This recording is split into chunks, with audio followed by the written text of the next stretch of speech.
we are opposed around the world by a monolithic and ruthless conspiracy that relies primarily on covert means for expanding its sphere of influence, on infiltration instead of invasion, on subversion instead of elections, on intimidation instead of free choice, on guerrillas by night instead of armies by day.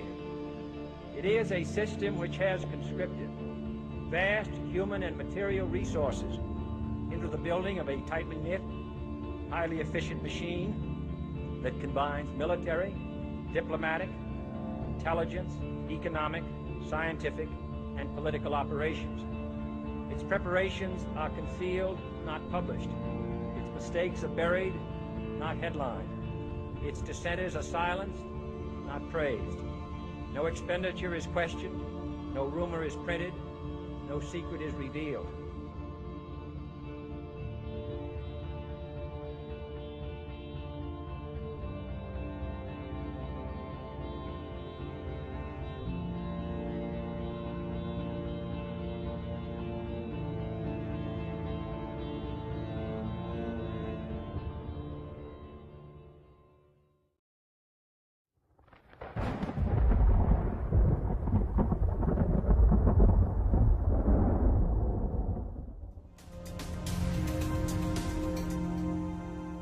In the immediate aftermath of the assassination of President John F. Kennedy, the American government came to the conclusion that a lone gunman had changed the course of human history by killing the most powerful man in the world with 3 rifle shots fired from the elevated window of an office building.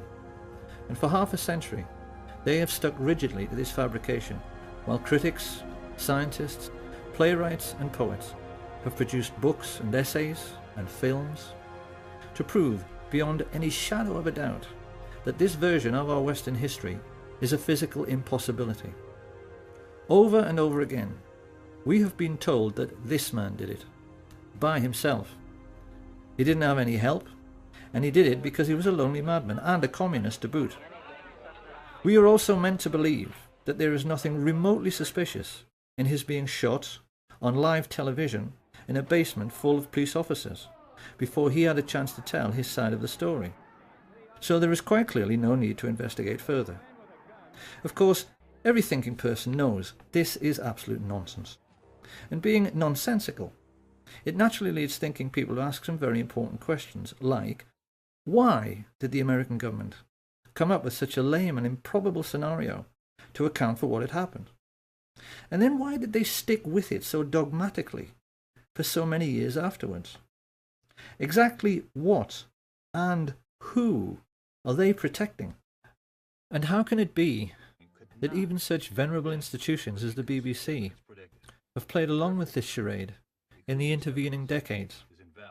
We now know that there were actually 8 riflemen firing at the president on that day.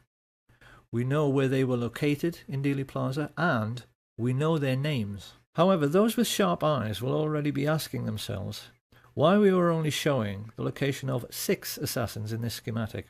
We're doing this because any casual onlooker who happened to be in Dealey Plaza at 12:29 on November 22nd, 1963 might well have caught sight of these 6. Many people did. Witnesses like Arnold Rowland, Richard Randolph Carr, Lee Bowers, Amos Hewins, Mary Morman, they all gave precise descriptions of men they observed in the windows of the book depository and on the famous grassy knoll. But none of them observed 2 of the riflemen who shot at the president. No one did. And the reason why no one did is itself the key to the mystery. A mystery which begins with a very simple question. Supposing you wanted to shoot at a man on a barren, empty street without anybody seeing you, where could you possibly hide? However, the riflemen who took part in the assassination were not as important to an understanding of what the Kennedy assassination was really all about as were a group of 20 men who had gathered together the night before at the home of Dallas oil millionaire Clint Murchison. These men were a much more important part of the story than the assassins themselves, because they hired the 8 snipers and paid them. We even know how much they paid them. So who were these men? What brought them together to orchestrate such a foul and despicable deed? Why did they, and more importantly those who came after them, cover up the crime with such ruthless brutality for so long afterwards? And how can it be that these men and what they stood for has left an indelible legacy which still influences our daily lives right up to the present day? To answer these questions, we must inevitably step back into history, and most people will not like this very much, because most people have very little interest in history. This, however, is going to be a history lesson quite unlike anything that anyone has ever heard.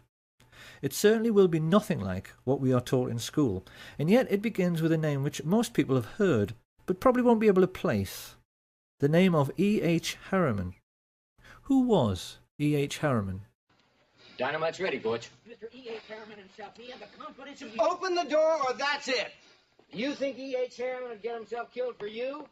Woodcock? I work for Mr. E.H. Harriman on the Union Pacific Railroad, and he entrusted me. I'm sure Americans in particular will be amused to learn that Edward Henry Harriman was actually a real historical figure. This man was one of America's first industrial giants, and like the Rockefellers in oil and the Carnegies in steel, he got his start by borrowing money from the Rothschilds, of whom we'll hear more later, to create a monopoly for his own business, which was railroads. He was the 19th century railroad king. It was a monopoly which wouldn't be allowed today, and it helped in turn to create the Rockefeller oil monopoly. Now, this gave America's first industrial giants colossal power. These were the first people in human history, we mustn't forget, whose businesses were worth more than most countries. People whose fortunes dwarfed anything that the Caesars or the Tudors or the Medici ever dreamed of. So, being greedy, they used this power to engage in price fixing. Naturally, they formed a cartel. Their attitude was that they could charge whatever they liked for steel and oil and transporting goods on the railways. They knew that all American business was dependent on them, and they'd made sure there was no competition. So they could ignore market forces and charge pretty much whatever they liked. Now, this naturally caused resentment, and it's very interesting that the press at that time started calling these first Illuminati bankers and industrialists robber barons. Of course, once these fortunes began to be made, others naturally tried to get in on the act. One who succeeded was J.P. Morgan, who became a private banker during this period. But modern critics have discovered that far from being the richest man in America everyone thought he was, it turned out upon his death that Morgan actually only owned 17% of Morgan Bank, and that like so many others he was simply a front for the Rothschild family. 5 years after E.H. Harriman died and handed on the business to his sons W. Averill Harriman and E. Rowland Harriman, this new breed of Western business moguls faced their first really big test with the coming of World War I. Once again, we must never forget that this was the first time in human history that a truly global conflict had been fought. It was sure to have long-lasting international repercussions, and many observers at the time had their doubts as to whether Western industrial capitalism, which was still in its infancy, could cope with the demands of war production. In the world economic recession which followed, many feared these fledgling industries might vanish altogether as countries struggled with debt and war reparations. But actually, Western capitalism emerged from World War I in a far stronger state than it was in at the beginning. So how could this be? The First World War taught the new class of international bankers and industrialists a very simple lesson. War is good for business. Take, for instance, Remington. We tend to associate their name with typewriters, but actually they made most of the rifles and handguns used during the Great War, and made a colossal fortune in the process. The banks, in their turn, lapped this up because it meant that defence contractors were having no trouble repaying the huge loans they had outstanding, and, best of all, the world's richest nations had had to borrow huge sums from the merchant bankers in the first place to finance the war, the Americans and the British just as much as the Germans. And they would now be repaying these loans to the banks for decades to come at a steep rate of interest. For international merchant bankers, the Rothschilds in particular, the First World War had been a gift from heaven. And people watching this should ask themselves a simple question before passing judgment. Supposing you were in business during that war, and the contract you had with the government to supply the troops with tin hats, or boots, or uniforms, or gunpowder was netting you millions every year in profit. And then one day the war ended, and your money stopped completely. What do you think your attitude to war might be? That war was good for business was not the only lesson the ruling classes learned during this period. The Russian Revolution of 1917 terrified rich people all over the world. Watching Lenin and Trotsky taking over such a vast area of the globe, the kings and queens of Europe's tiny sovereign states in particular became extremely nervous. The question on all their minds was, supposing the communist success in Russia should inspire their own working class to rise in revolt.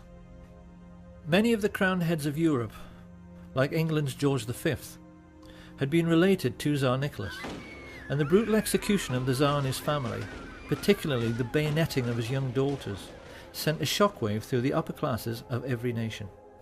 Did a similar fate lie in store for the royal families of Holland, Sweden, Spain and England? This question was lying heavily on the thoughts of the elite when the First World War ended in 1918, and it had the effect of focusing the minds of the new Illuminati bankers and industrialists on the question of what to do for best with a defeated and dilapidated Germany. The population were poor, penniless and worn out, yet the German economy still contained some of the most sophisticated and expensive industrial stock on the planet. The Illuminati sensed an opportunity. Supposing, as the world's first international businessmen, they could get their hands on Germany's steel mills, her coal mines, her factories, ports and her shipbuilding industry. Over the years, certain names have become very familiar to those who maintain an interest in the Kennedy assassination, none more so than Allen Dulles, whom Kennedy fired after the Bay of Pigs disaster, and yet later he somehow managed to chair the Warren Commission, which was supposed to be investigating Kennedy's death. Something few people know, however, is that Dulles and his older brother John Foster Dulles wrote the Treaty of Versailles. They were both lawyers of Sullivan and Cromwell, and it was largely they who decided that the German people must pay war reparations totaling 135 billion marks. A mind-boggling sum at that time, which today translates into 250 trillion. When this was announced, the legendary UK economist J. Maynard Keynes maintained it was a ludicrous sum, and he did a swift calculation from which he reasoned that it would take Germany until 1988, 60 years hard labour, to pay it off. But it didn't. So why? Maynard Keynes sensed that the Dulles brothers, backed as they were by the new Illuminati, were trying quite deliberately to sabotage the German economy, and they succeeded. As mass unemployment led to hyperinflation, the famous stories of people papering their walls with worthless Reichsmarks and handing over their life savings for a loaf of bread soon followed. With German investors on their knees, the new Illuminati moved in and began buying up shares of stock in German industry at a knockdown price. Now, why did they do this? The cynical mind would say to make a buck, but it really wasn't that simple. What they wanted was to make Germany strong again so that she would become a bulwark against Soviet communism. Germany was fighting for its life. Certain measures were needed to protect it from its enemies. I cannot say that I am sorry we applied those measures. We were a bulwark against Bolshevism. We were a pillar of Western culture. A bulwark and a pillar the West may yet wish to retain. It was around this time that the newspapers, which these same rich people owned, made sure the word Bolshi, a truncation of Bolshevik, entered the English language, so that we would associate Bolshevism with aggression. And it was with these subtle and not so subtle methods that the international elite began to shape our destiny for the remainder of the 20th century. The intellectuals of the period were furious. They were incensed, they were depressed, and you get a very good feeling of the political atmosphere of the time from the diaries of the Labour politician Harold Nicholson, when he writes, "We have lost our willpower since our willpower is divided. The people of the governing class think only of their own fortunes, which means hatred of the Reds. our class interests cut across our national interests, and I go to bed in gloom. With such heavy investment coming into the country, particularly from America and Britain, Germany began to recover very rapidly. And then the new class of international financiers began searching around for a homegrown, authoritarian political movement they could support. What they needed was someone they could count on to be both aggressive and expansionist. Ultra-right-wing causes, which at normal times would have been ignored and marginalised, were suddenly given very careful consideration, until finally the rich elite found a man and an idea which they felt might deliver the political outcome they desired. Adolf Hitler and his fledgling National Socialist Party. At the same time that the world's rich elite began grooming Hitler for his starring role, they also became even more deeply involved in military intelligence. I say even more because the Dulles brothers, Averell Harriman, and the chief of Remington, Samuel Bush, a man referred to as the original Merchant of Death, had a relationship with American military intelligence stretching back into World War I. The lesson here being that the American variant of military intelligence started out with businessmen protecting their investments, just as if they were a mafia. Right from the very beginning, it had nothing to do with national security and everything to do with money. In Hitler, the Illuminati had found a ready-made stooge who could be the face of this autocratic new movement. And when the time came to put together a new secret intelligence service which was going to help protect all the money they had tied up in the German economy, these men also found one was readily available: the Order of the Skull and Bones at Yale University. Discussion of secret societies is something of a minefield because it so easily invites ridicule. It is very difficult for the general public to accept that the super-rich leaders of their Western world can possibly be as mad and deranged as they actually are. The public, generally speaking, are sensible and level-headed people who have to balance their checkbooks, so they inevitably tend to laugh at stories about Satanists and occult believers. But if you talk to any well-informed historians, they are all aware of the important role which various secret societies have played in human history. The Black Hand always played a pivotal role in the history of the Mafia. If you talk to anyone in the UK who was political and read books, they are always aware that the ruling class of Britain, including every member of the royal family, is a Freemason. And the emblem of the death's head was sported on the caps of the high-ranking Nazi officers from the very beginning. The symbols of these secret societies always seem to play around with some kind of skull and bones motif, so that it's abundantly clear what their mission statement is. These people are pirates, willing to commit any crime for big money. And they first became established in America at Yale University in 1833 with General William Huntington Russell and Alphonso Taft. Of course, being a secret society, they made other people curious about them, and in 1867 some undergraduates from a rival campus society broke into their headquarters to see what this skull and bones thing was all about.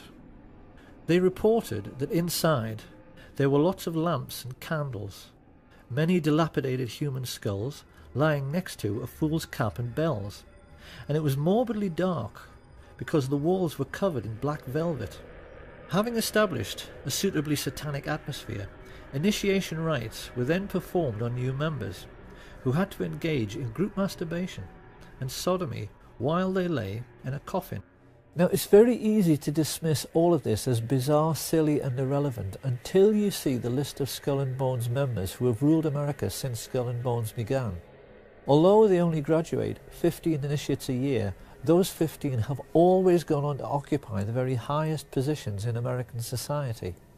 US Secretary of State William Max Evarts was a bonesman, as was Treasury Secretary Franklin McVeigh, Chief Justice Simeon Eben Baldwin, and the 27th President of the United States, William Howard Taft.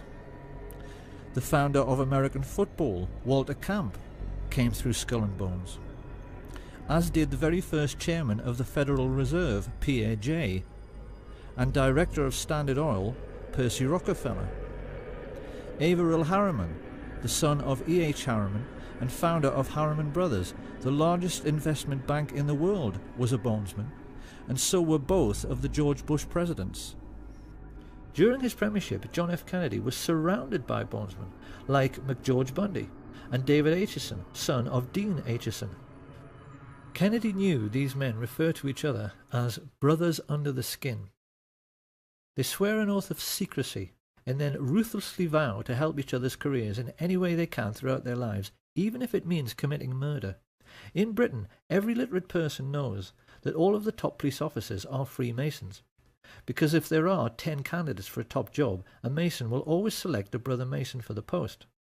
Skull and Bones works the same way, and JFK took this problem so seriously that he even made speeches warning America about the danger of secret societies.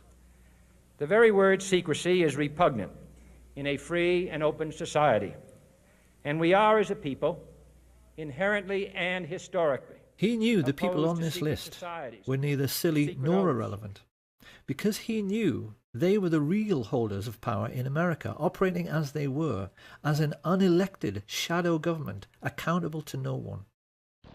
And it was these same people who brought Hitler to power during the 1920s by becoming business partners with leading German industrialists.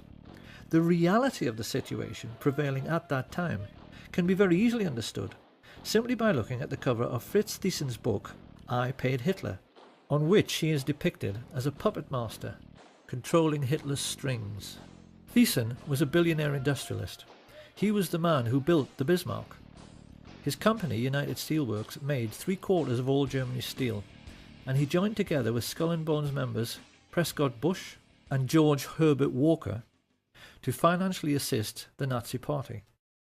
Together they recruited head of the German central bank Hjalmar Schacht to the fascist cause, and then combined with other leading industrialists to sign the letter which convinced Hindenburg to appoint Hitler as Chancellor on the 20th of February 1933.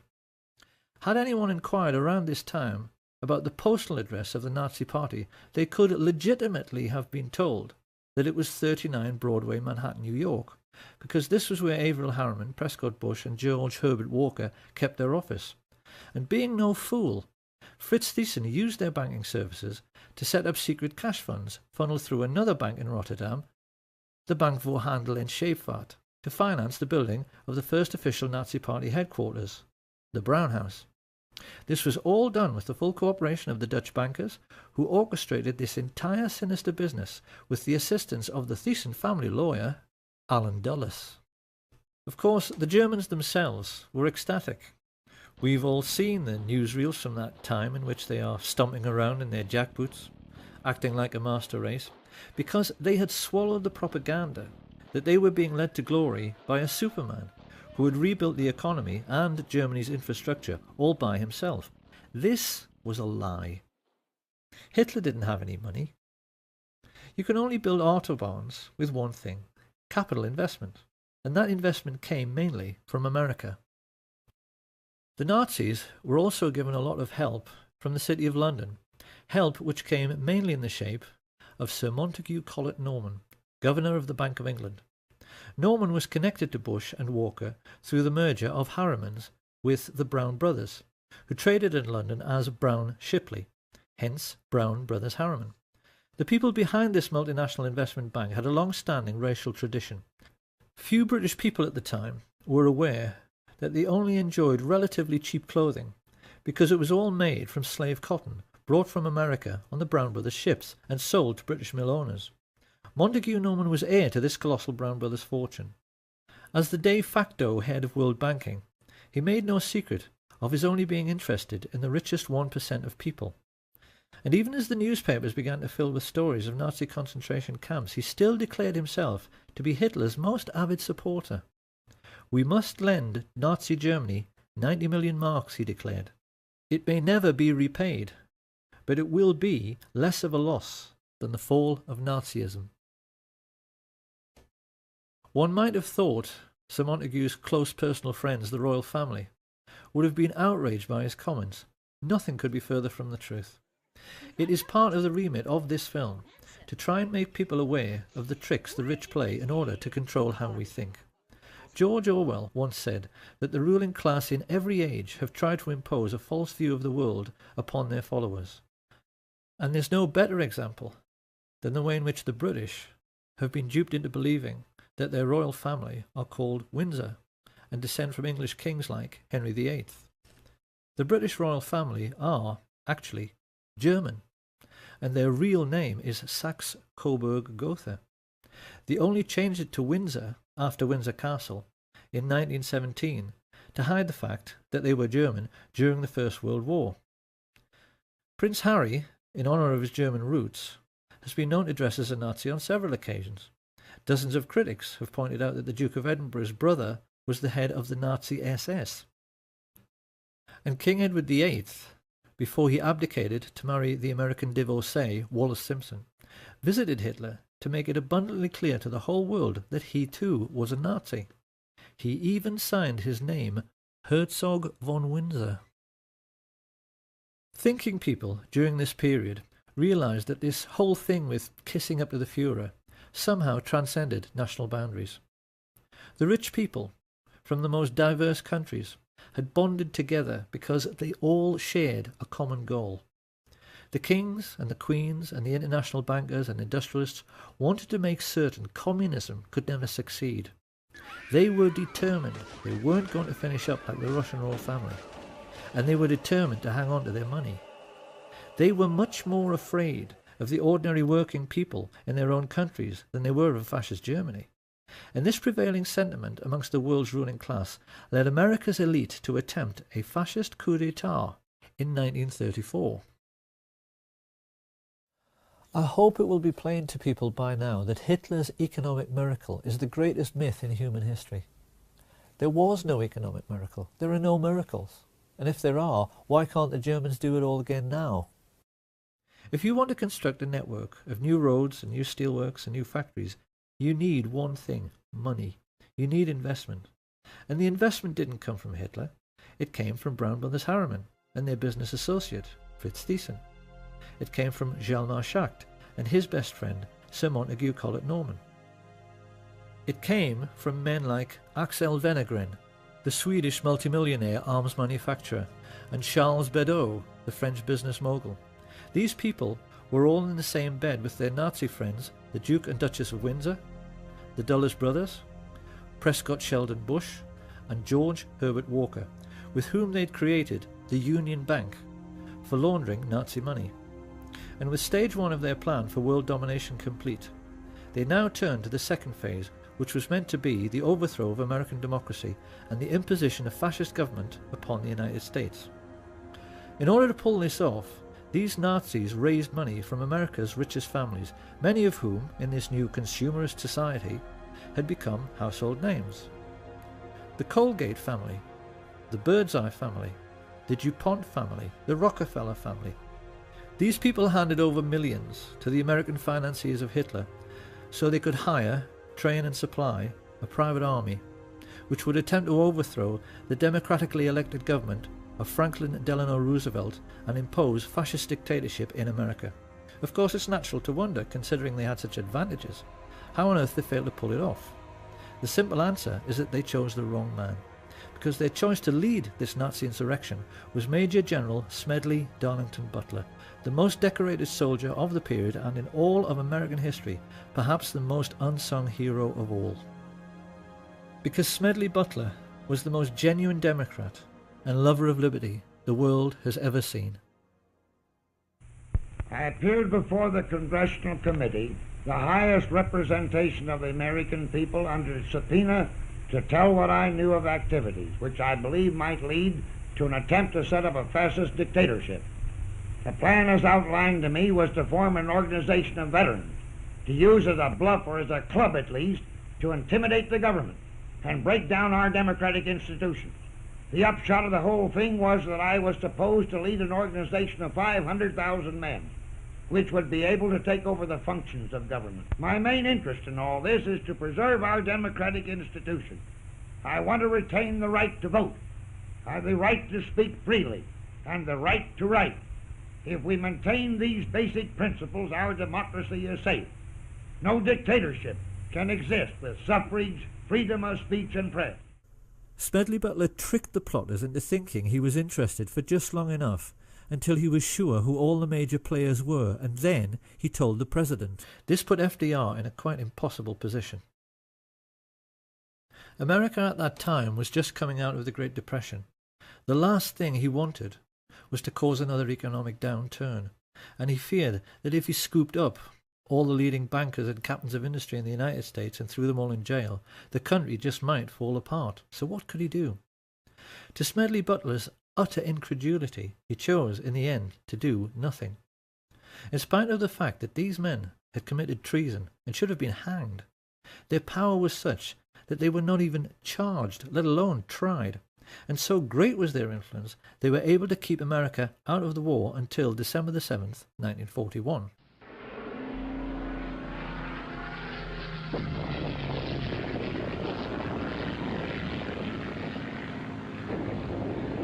With the Japanese attack on Pearl Harbor, Roosevelt finally realized he had to do something. His response was the Trading with the Enemy Act, which allowed him to seize assets like the Union Bank, through which Bush, Walker and Harriman had been financing Thiessen.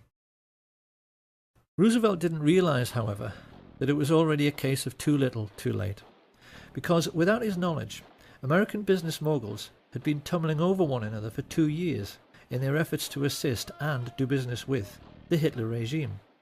Typical of this American spirit of enterprise was Sosthenes Ben, the president of AT&T, who flew immediately to Berlin when war was declared to put in Hitler's phone lines.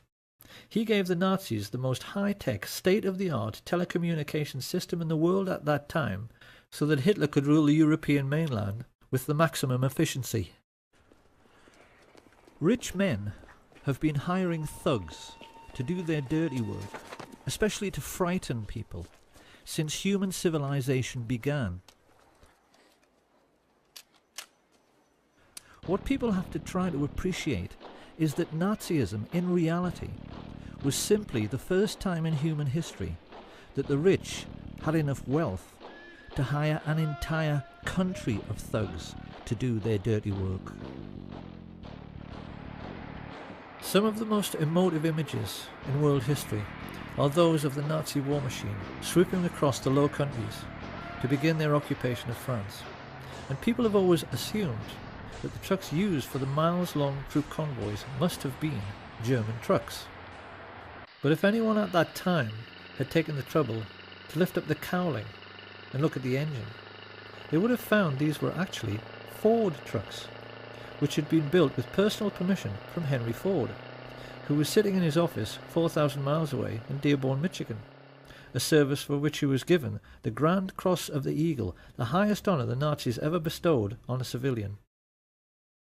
Ford sued the U.S. Army, the U.S. government in the 50s because during the war the U.S. Air Force bombed their tank-making facilities in Germany, and this is true. And what was it, like 52 or something? They sued the U.S. government for destroying their factories, and they won. They won the lawsuit. So I had to write a little song for Henry here.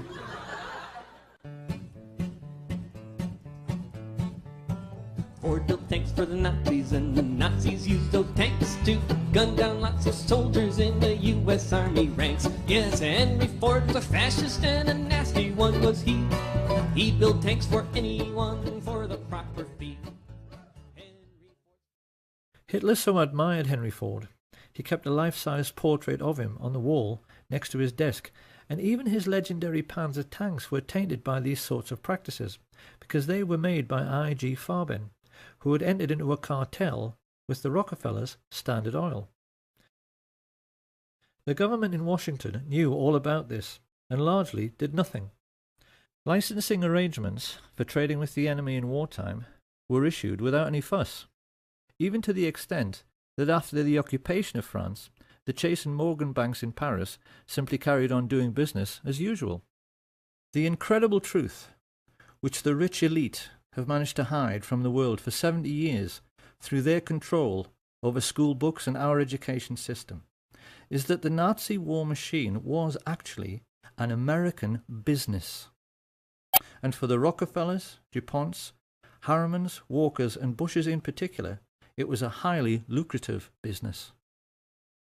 For their part, Coca-Cola's contribution to the war effort was to sell billions of soft drinks to the thirsty Nazis, while they were strafing and bombing Allied soldiers, particularly in very hot regions.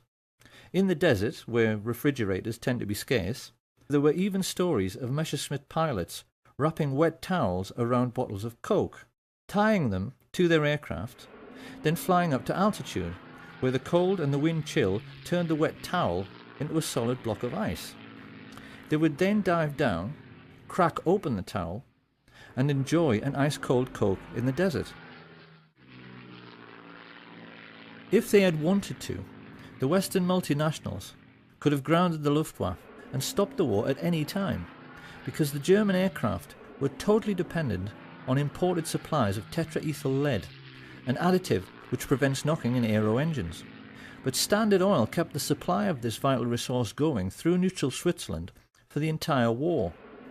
And any Dutch people who might be wondering at this point what kind of percentage the Swiss took from this little arrangement, they need to be aware that thanks to Prince Bernhard von Lippe of the Netherlands, the father of the recently retired Queen Beatrix and prominent member of the Nazi Party, Royal Dutch Shell gave Hitler millions of tons of crude oil for nothing.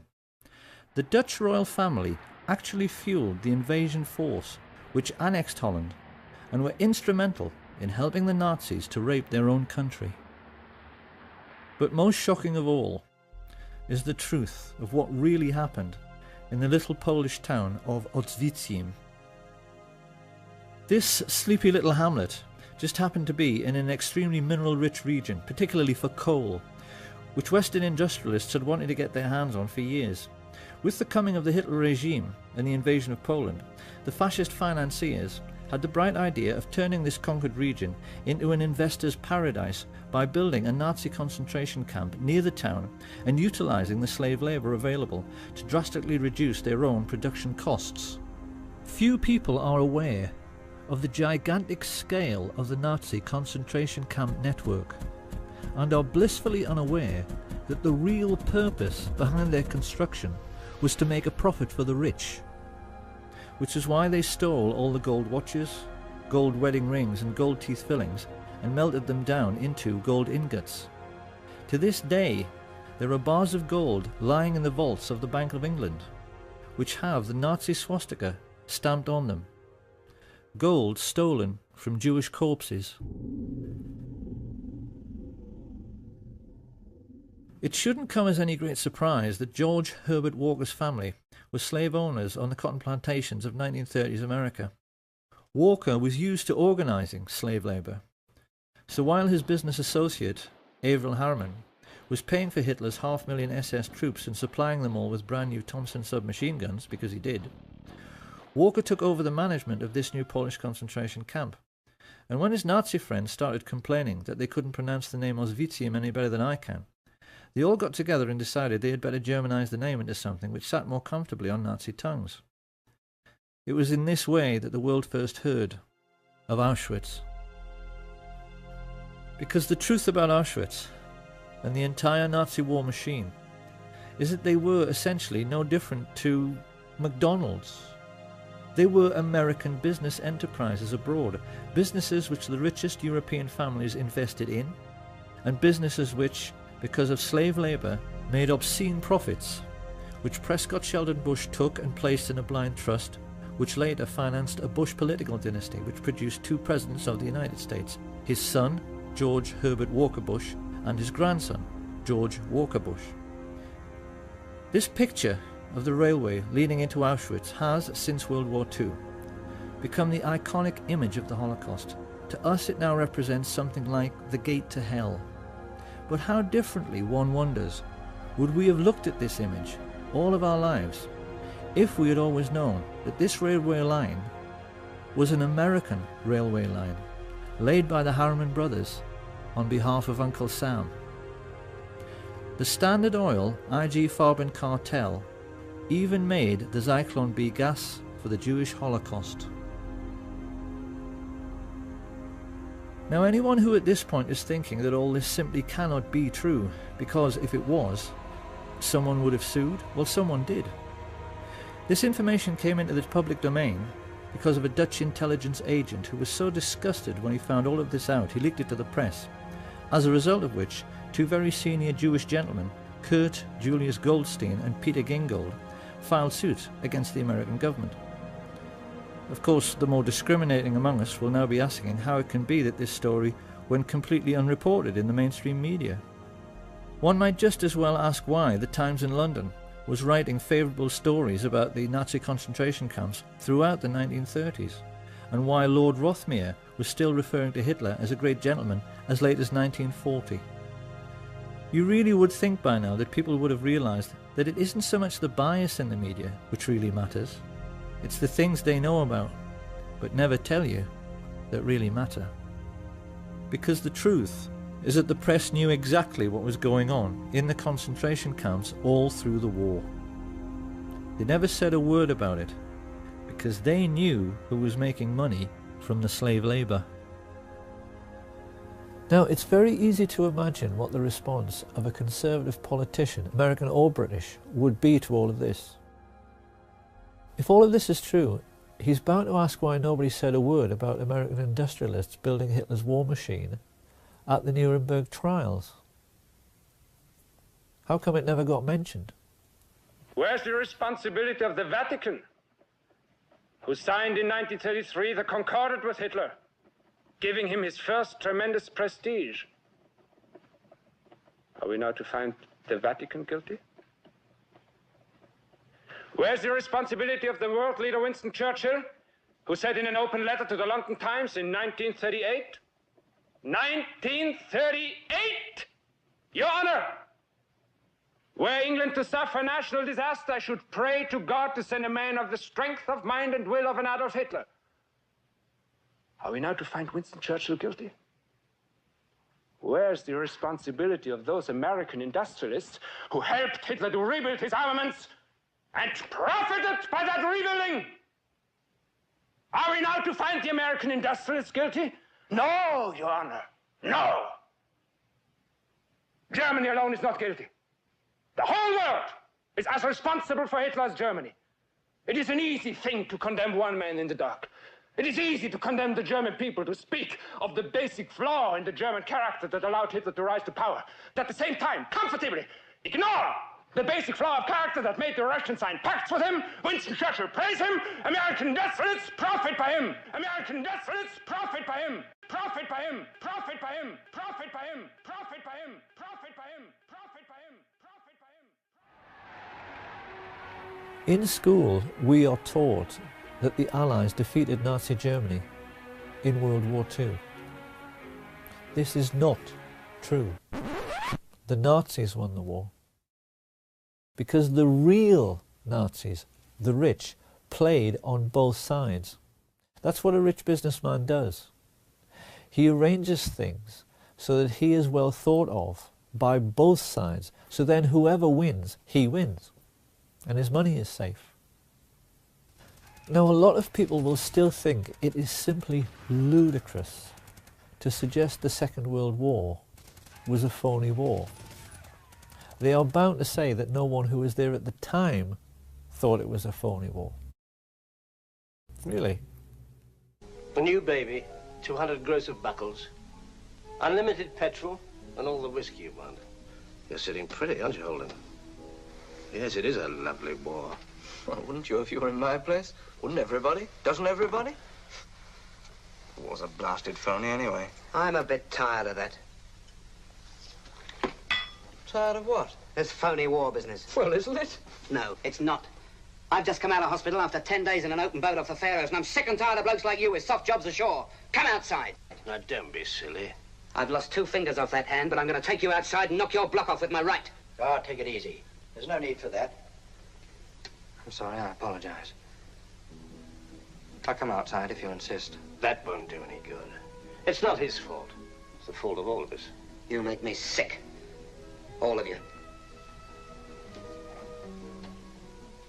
It may be a phony war to you, but it's not to all the boys at sea. It never has been.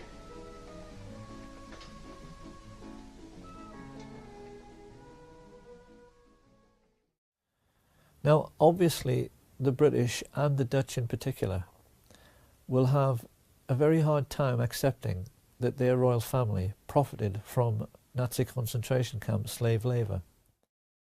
But if you go online, there is so much about this on the internet now.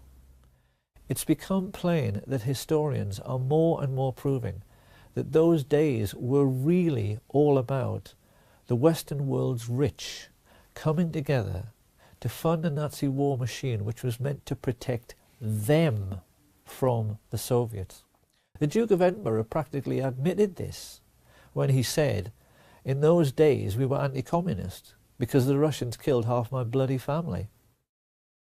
And when this cabal of secret Nazis got together to discuss how they were going to pay for this Nazi war machine, because rich people never accept a loss, they hired a psychopath, Hitler, who they knew would go along with their building concentration camps so that slave labour would pay for all the planes and the tanks and the guns.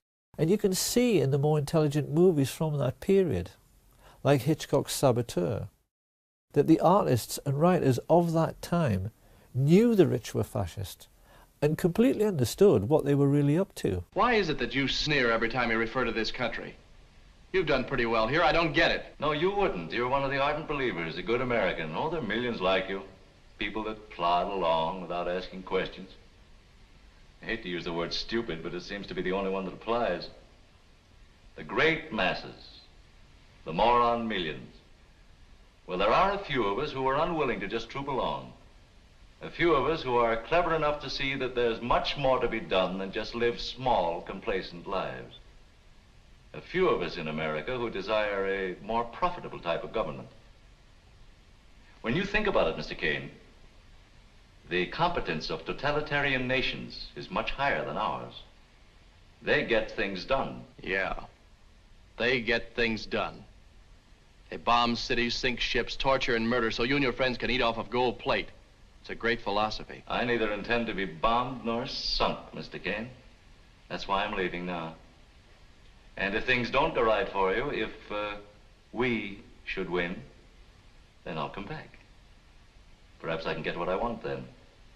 Power. Yes. I want that as much as you want your comfort or your job or that girl. We all have different tastes, as you can see. Only I'm willing to back my tastes with the necessary force. Where was the mafia while all this was going on? Well, a great deal which historians have learned recently, especially from sources like Double Cross, the book written by Sam Giancana's brother, has made it clear that the mafia was much the same as the so-called German economic miracle and the American financed Nazi war machine in concentration camps. The mob in reality was a very different animal from the one portrayed by the movies and the media.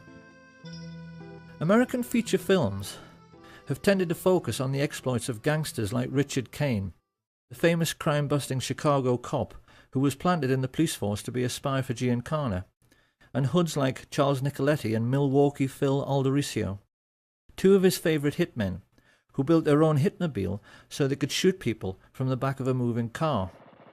Amongst many other atrocities this pair committed was one in which they forced the head of Billy McCarthy into a vice and squeezed until his eyeball popped out, an incident which a certain American film director felt was so entertaining he included it in one of his movies.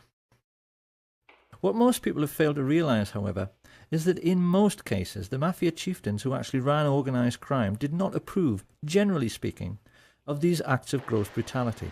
Not that they gave a damn about morals, but the cleverest amongst them, like Paul the waiter Rika, realised that sensationalised events like the St. Valentine's Day massacre produced public outrage and a crackdown on their illegal activities. Rika realised that the effectiveness of mobsters like Diamond Joe Esposito came from keeping a low profile. And it was the mafia bosses who learned this lesson best, Santos Trafficante and Sam Giancana in particular, who in later years became the most successful. Even today, few Americans appreciate the extent to which their country was being controlled by organised crime in the 1930s. The mob were in total control of Hollywood, because all the union labour needed to make films, carpenters, set construction, catering, they were all under the control of the mob. In particular, the control of the Teamsters Union, the drivers and haulage people who made essential deliveries to absolutely everyone, meant that virtually all American business was caught in the web of mafia racketeering.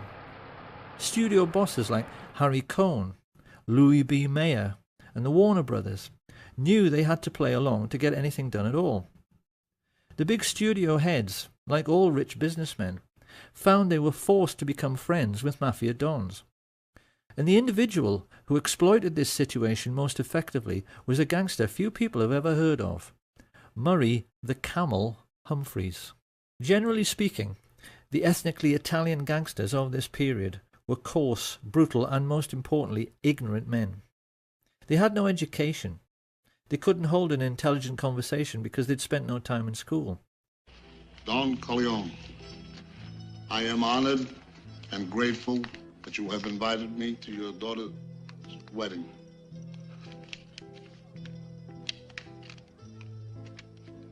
On the day of your daughter's wedding. This made doing business with refined and sophisticated entrepreneurs difficult, not to say embarrassing. And Sam Giancana was quick to spot this.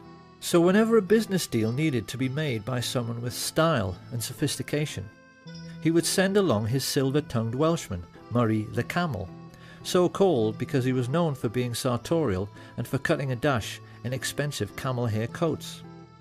Humphreys became a crucial figure during the pre-war period because his contact with the luminaries of Hollywood meant he received invitations from senior politicians who wanted to rub shoulders with stars like Clark Gable, George Raft, Cary Grant, Gary Cooper, Marilyn Monroe and Frank Sinatra, all of whom were mafia-controlled and used by the mob as bagmen, moving colossal sums of money around the country, because Giancana cynically realized the authorities were too starstruck to ever check their luggage.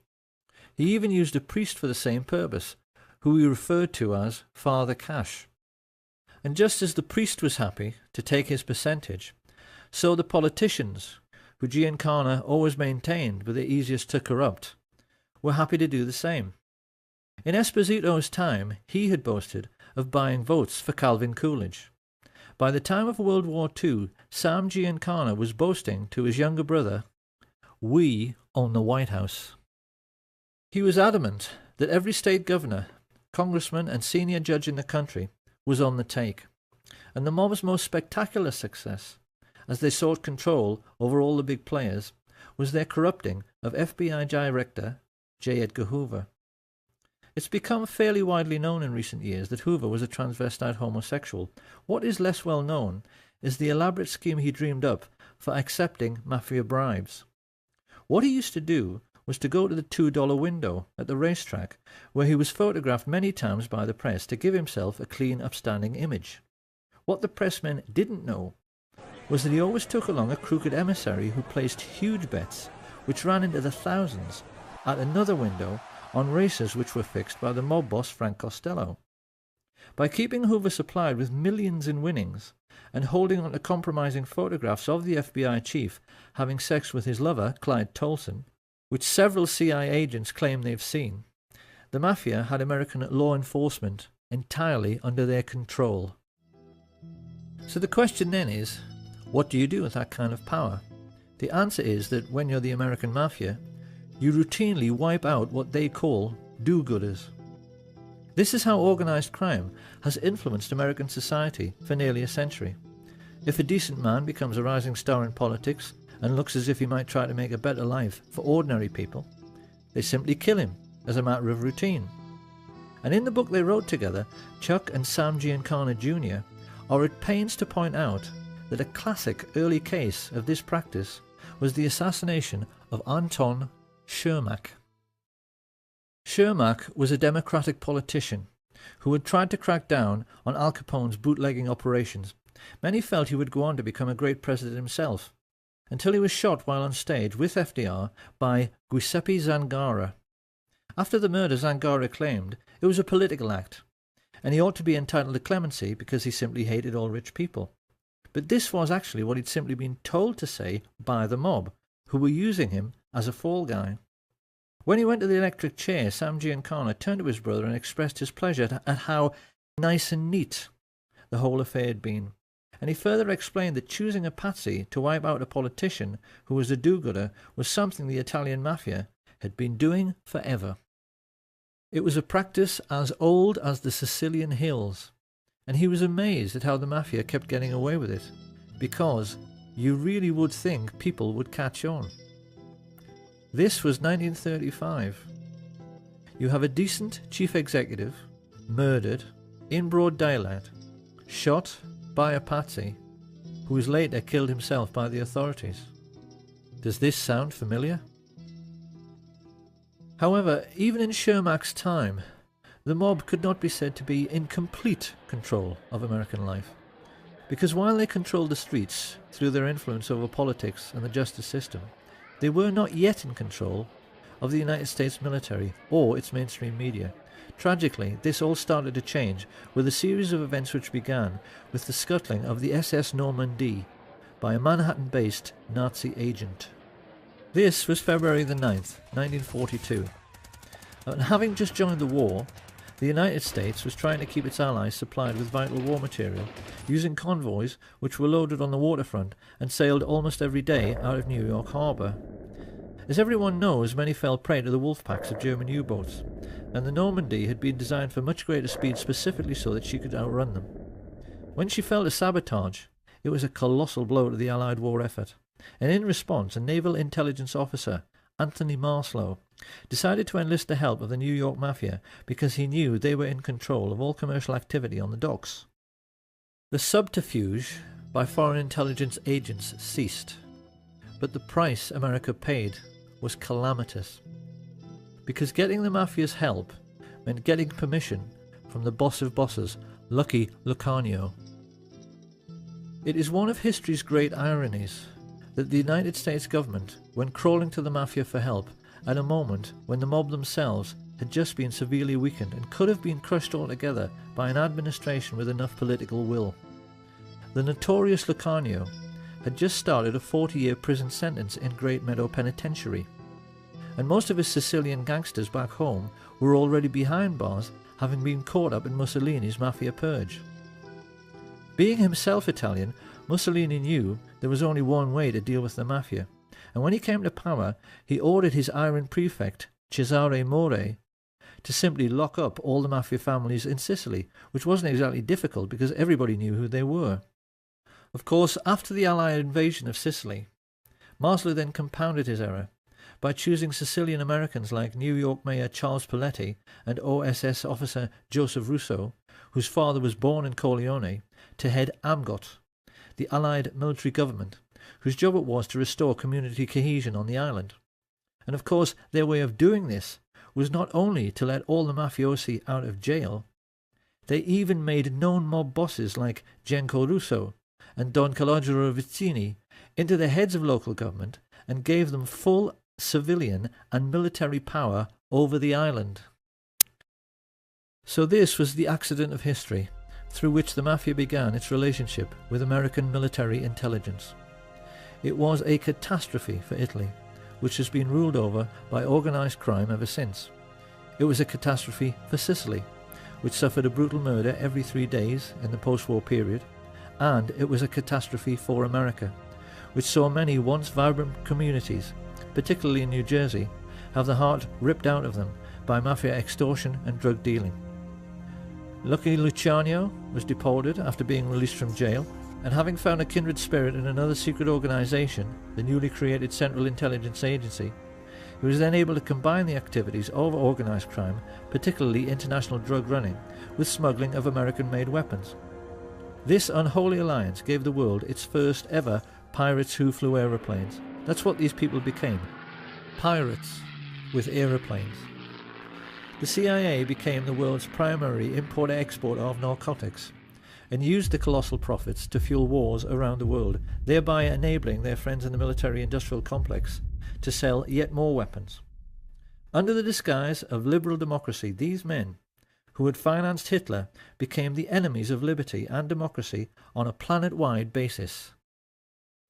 And as if to underline their Nazi credentials, they also hired all of the former German Nazi intelligence officers, like Reinhard Gehlen, who were out of a job at the end of the war, and brought them into the fold at the beginning of the Cold War, even though they were perfectly well aware that these men had committed genocide and should have been prosecuted as war criminals. Their attitude, quite clearly, was that as they had paid for Nazi Germany, they were entitled to pick over its carcass in any way they chose. This was yet another political catastrophe for the United States, because these were the people who put together the notorious Operation Paperclip, which rounded up all of the Nazi rocket scientists, like Werner von Braun, and put them to work for their new American Nazi owners to give them, for the first time in human history, ICBMs with nuclear warheads. They became the first men ever to have the power to destroy the whole world at the touch of a button, and it was clear to many observers at the time that it all rather went to their heads. I can no longer sit back and allow communist infiltration, communist indoctrination, communist subversion, and the international communist conspiracy to sap and impurify all of our precious bodily fluids. They saw themselves as giants, who were looking down and laughing upon this planet of tiny fools who were stupid enough to go on and on killing each other while they sold arms to both sides throughout the Second World War. Focke-Wulf aeroplanes, which bombed American soldiers, were manufactured by IT&T. Allied sailors were drowning in a freezing North Atlantic because their convoys were sunk by guns of Nazi battleships, which swiveled on American-made ball bearings. American soldiers were crushed under the wheels of tanks and trucks made by Henry Ford and John Rockefeller, and gassed to death by the same people. Sam Giancana took the trouble to explain how this cynical process worked by composing just one terse, simple sentence, which his brother wrote down for posterity. "People give their lives," he said, "just so a few fat cats can make a killing." And this was precisely what Smedley Butler had tried to explain to the world with his book, War is Just a Racket. At the war's end, the rich elite found fortune continuing to smile on them. Firstly, they were able to control the utter farce of the Nuremberg trials, which should have hanged every single American merchant banker and leading industrialist. As it was, their contribution to World War II remained hidden from public scrutiny, and they were even allowed to gerrymander light sentences for their German Nazi friends, like Hjalmar Schacht, who got off with just a few years and later retired as a billionaire. But best of all was that the one man who might have been a check to their power passed away as soon as the war was over. And with President Roosevelt gone, and their first Nazi glove puppet Hitler also deceased, it became necessary for Prescott Bush to find another young politician to sponsor. In true American fashion, he decided to advertise. He placed an ad in the LA Times which candidly explained that a group of rich businessmen was seeking a young, ambitious, immoral and most definitely malleable politician who might one day run for president. The ad was deliberately worded in this cynical way because they knew that only an evil, slimy and completely incorrigible little creep would ever dream of applying for the position. That was what they wanted, and that was what they got, in the shape of a certain Richard Nixon. Here being congratulated on his success by his new master, Prescott Bush. And not long after this picture was taken, in 1947, Nixon engaged the services of a Jewish gangster who was working for Sam Giancana called Jacob Rubinstein, a man whom the world would one day come to know as Jack Ruby. Having bought themselves a new political puppet, this nefarious band of 20th century robber barons now took stock of their situation. The Hitler Project, as this rich elite called it, could hardly have turned out very much better. Their businesses had made colossal profits. Prescott had got his Union Bank back. The communist menace they so wanted to contain had almost sunk back in the Middle Ages with the ravages of war. And best of all was that they had now achieved the very world domination which Hitler had dreamed about. They knew that in this new age of modern telecommunications and high-speed jet travel, they had become the first group of robber barons in human history to dominate the entire globe, because they realized there was now absolutely no one left who could stop them from doing whatever they wanted to do next. However, they also realised that bombed out and dilapidated Europe would not be able to bear another war for many decades. This was why they now decided that their obscene business profits could only keep coming in if they moved their game of phony war into the Third World. And this was how the CIA came to instigate conflict throughout the Middle East, Southeast Asia and Central America. Chuck Giancana well remembers a conversation which he had with his mafia boss brother Sam during this period, in which he questioned him with genuine anxiety about the communist menace spreading throughout the world. The TV news was painting a sinister picture of a Soviet enemy with millions of fifth columnists, which was intent upon taking over the entire planet. Hadn't he heard of the domino theory, and wasn't he worried about it?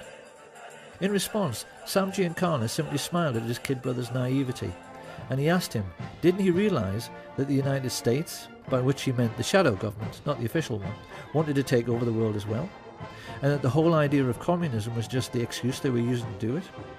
He told him that in China they had already succeeded in getting a member of the Chinese mafia, a brutal gangster called Mao Zedong, into power, just so they could sell more cigarettes in Asia. Communism was just their excuse.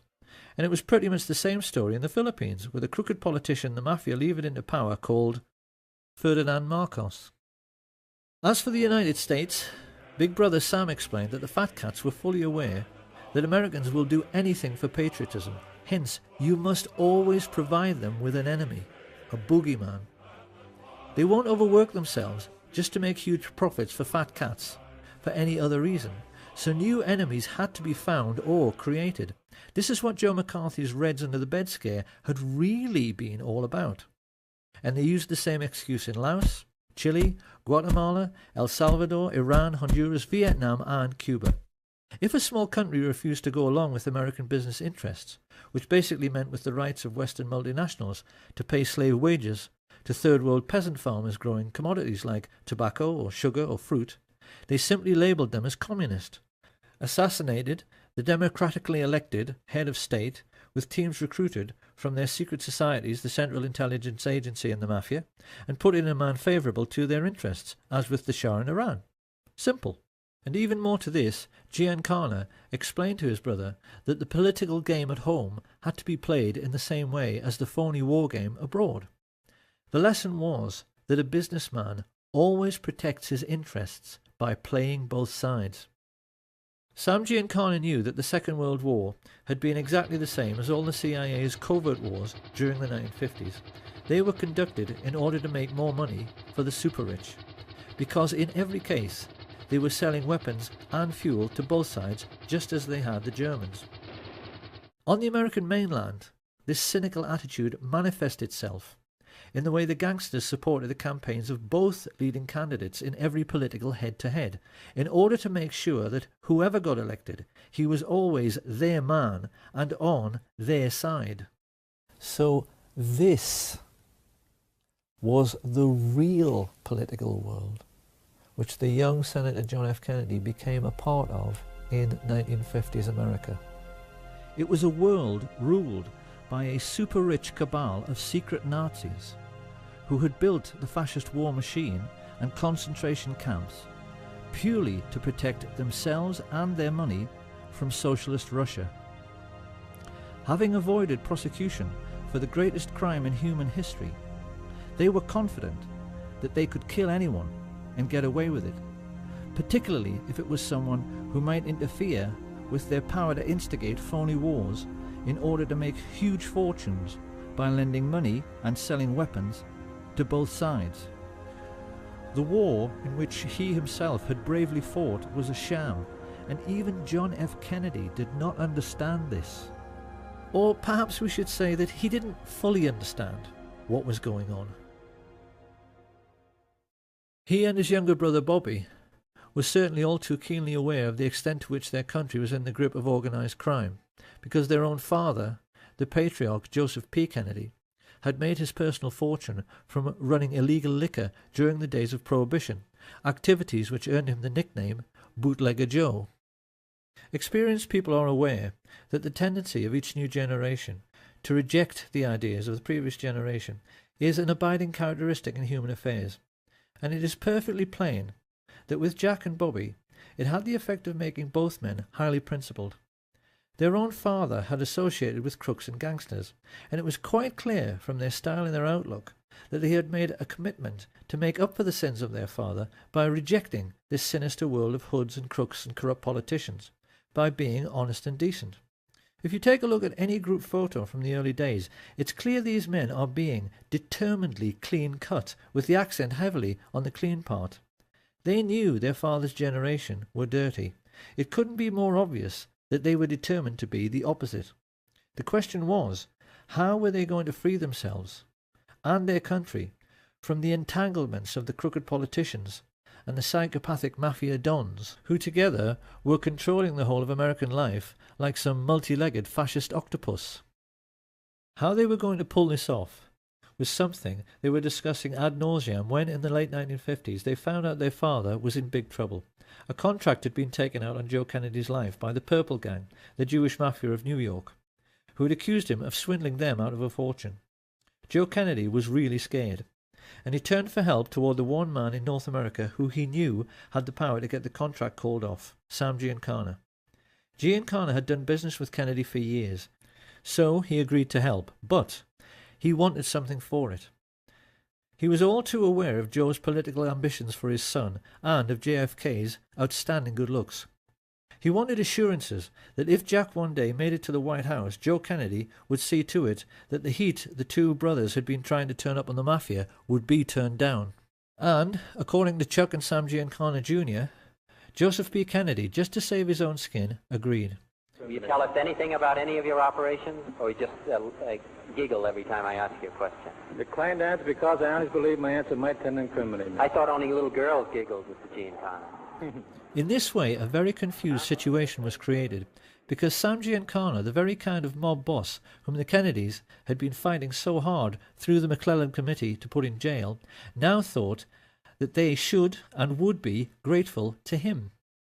It was this expectation and this misunderstanding which now led Giancana to try to draw the Kennedys more and more into his dark world, something which he appeared to be succeeding with in the way that first Peter Lawford and then Frank Sinatra established relationships with both men. Lawford married Kennedy's sister. Everyone is voting for Jack.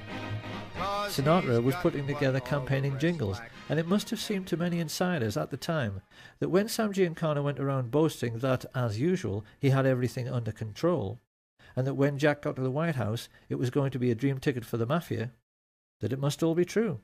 His boys appeared to be partying together. And those who were in the know were aware that JFK had at least some sort of relationship with Judith Campbell Exner, Sam Giancana's girlfriend. What we haven't known until now is that JFK was hoodwinking Giancana all along. The role that Judy Campbell played was mostly that of a go-between. What Kennedy was doing through her was giving Giancana FBI reports on mob bosses to make him think that law enforcement were not all that well informed about the mafia scams and their movements, nor even terribly interested. What Giancana did not know was that the FBI reports he was receiving were carefully selected and most definitely incomplete. Kennedy was not helping Giancana. He was not keeping him in the picture. What he was doing was pulling the wool over his eyes. For the first time in his life, Sam Giancana was perplexed, and he became more confused when there was a sudden freezing over of relations. JFK abruptly ended his relationship with Sinatra, and Judy Campbell suddenly found the White House were refusing her calls. Even more to this, Giancana's limitations were shown up in the way he completely failed to comprehend that Kennedy truly was decent and honest. He apparently had many conversations with Murray the Camel Humphreys around this time, in which both were reassuring each other that Kennedy's white knight lifestyle was just a political game to make him look good. Quite clearly, this cynical outlook was the product of living in their dark and corrupt world. They had never known an honest and decent man, because in the mafia there's no such thing. There is no record of what was said during the 3 meetings which JFK had with Giancana and his father at the Fontainebleau Hotel just prior to the 1960 general election. But it does now seem that in this most titanic battle of wits between the craftiest criminal in America and the most brilliant politician the world had ever seen, Kennedy had won. He had played the mafia at their own game, and played it better. Why did John F. Kennedy do this? Because he must have known just what a dangerous game he was playing. There certainly appears to be no doubt, now that we ourselves are aware of the all-pervading influence of organised crime in America at that time, that this brave and decent and honest man had realised that he could never get rid of the mafia and their dirty fascist friends in politics, industry and banking without first enlisting their help. He had to trick them. And with this new understanding, we can now see for the first time, with the correct perspective, the motives, characters, intrigues and diverse political interests which were gathering against President Kennedy when he took the oath of office.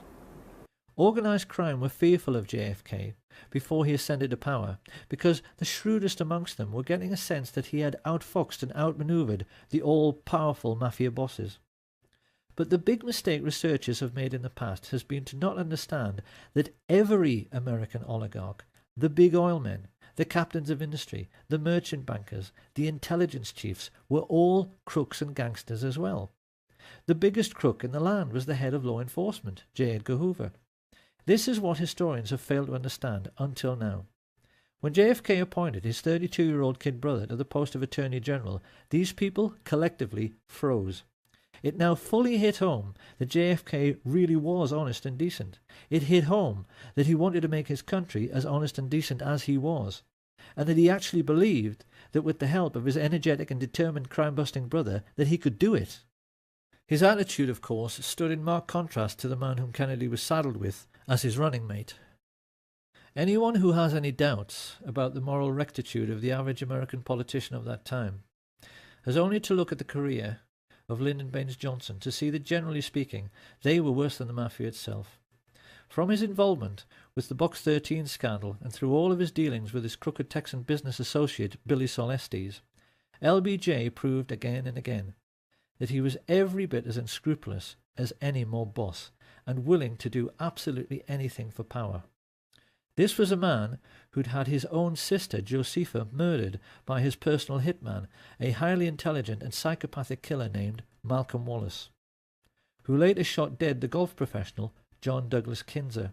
When this case came to court, it revealed to the American public how totally corrupt the justice system had become, because LBJ was able to get Wallace off with a 5-year suspended sentence. Found guilty of murder one, he walked free that very day. This was the sort of corruption which was running rife through the American political system when Fidel Castro overthrew the right-wing government of Fulgencio Batista in 1959. Few people are aware that by this advanced stage in their relationship, the CIA and the Mafia were together employing the Giancana tactic of supporting both sides in a war. For many years beforehand, they had been supporting Castro, and not just the Batista regime, as many think, by smuggling in both arms and mercenaries to aid the peasant farmers. One of these mercenaries, an Italian-American called Frank Fiorini, later came to play a pivotal role both in the assassination and subsequent cover-up under his assumed name Frank Sturgis. Sturgis and Castro were photographed together many times during the Cuban Revolution. But after Castro enlisted the help of the Russian Soviets, Sturgis turned against him. Like many in the CIA mafia network, he felt double-crossed when Castro closed the island's casinos and nationalized all Cuban business. He therefore joined forces with men like Bernard Barker, Batista's former secret police chief, and other Cuban expats who had fled en masse to Miami, Florida, and who now sat together on the American mainland as a very disgruntled and highly politicized splinter group. Of course, to the American Nazis who had bankrolled Hitler, this was intolerable. It was a commercial disaster. Coca-Cola had made millions in easy profits using dirt-cheap Cuban sugar grown by dirt-poor Cuban peasants. They were now being told by an upstart third-world dictator that they would have to pay for sugar at the normal market rate, and the mafia were losing millions every single day from the loss of illegal gambling.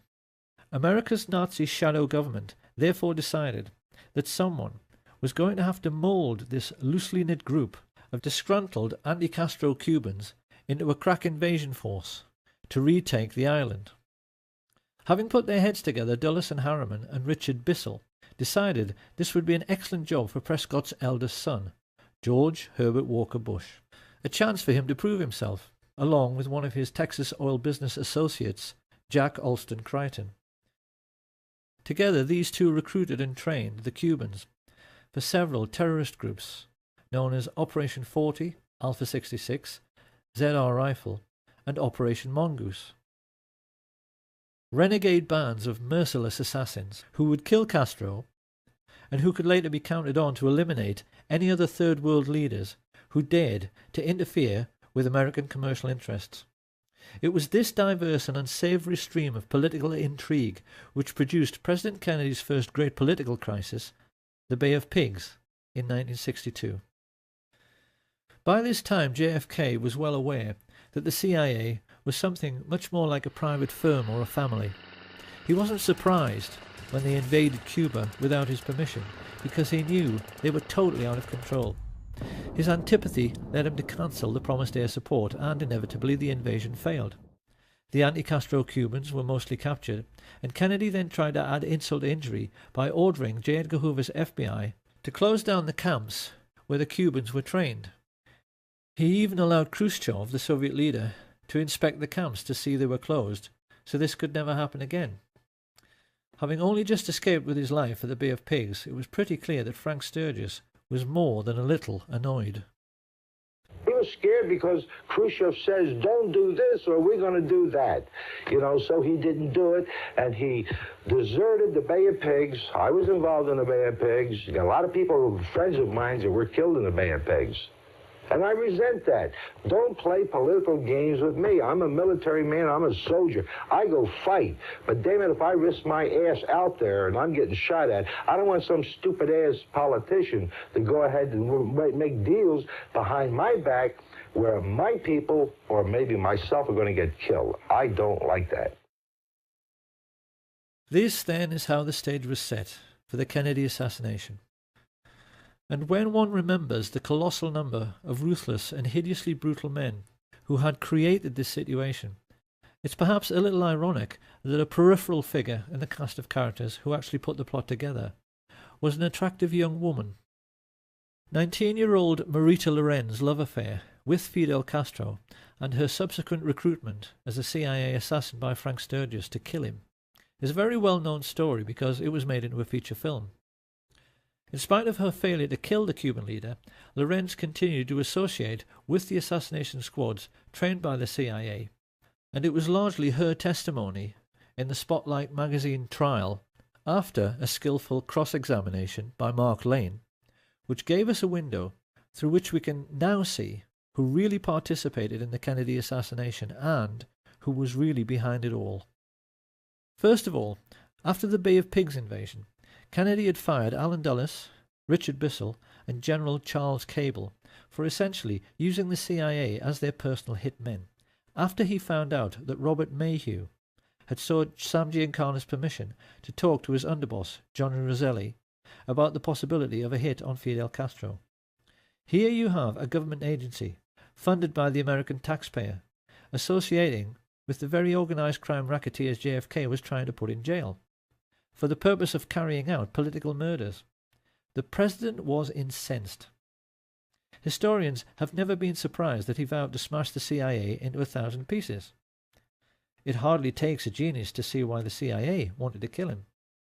What is more, Jack Alston Crichton and the lifelong friends of Allen Dulles, the Bush family, had just recently purchased exclusive access to 15 million acres of Cuba, almost half the entire island, in order to drill for oil. When he came to power, Castro reduced this to a mere 20,000 acres, a colossal investment which now failed and which led to Crichton's CVOVT Oil Exploration Company being delisted from the stock exchange at a loss of $30 million. Crichton and George Bush's friends, the Texas oil billionaires Clint Murchison and Haroldson Lafayette Hunt, also knew that Kennedy wanted to end their most vital tax break, the oil depletion allowance, and their bosom buddy, Vice President Lyndon Johnson, was standing at this time with one foot in jail and the other on a banana skin due to his involvement in the corruption scandal now breaking around his favourite assistant, Bobby Baker. LBJ knew his life was finished if Kennedy lived, and he would become president himself if Kennedy died. So his involvement in the plot is hardly difficult to understand. And even more to this, the heads both of the US military and the military-industrial complex which supplied them, exactly the same Nazis who had supported Hitler in World War II, were fully aware that Kennedy wanted to pull out of Vietnam in a move which would have eventually cost them billions in lost weapons sales.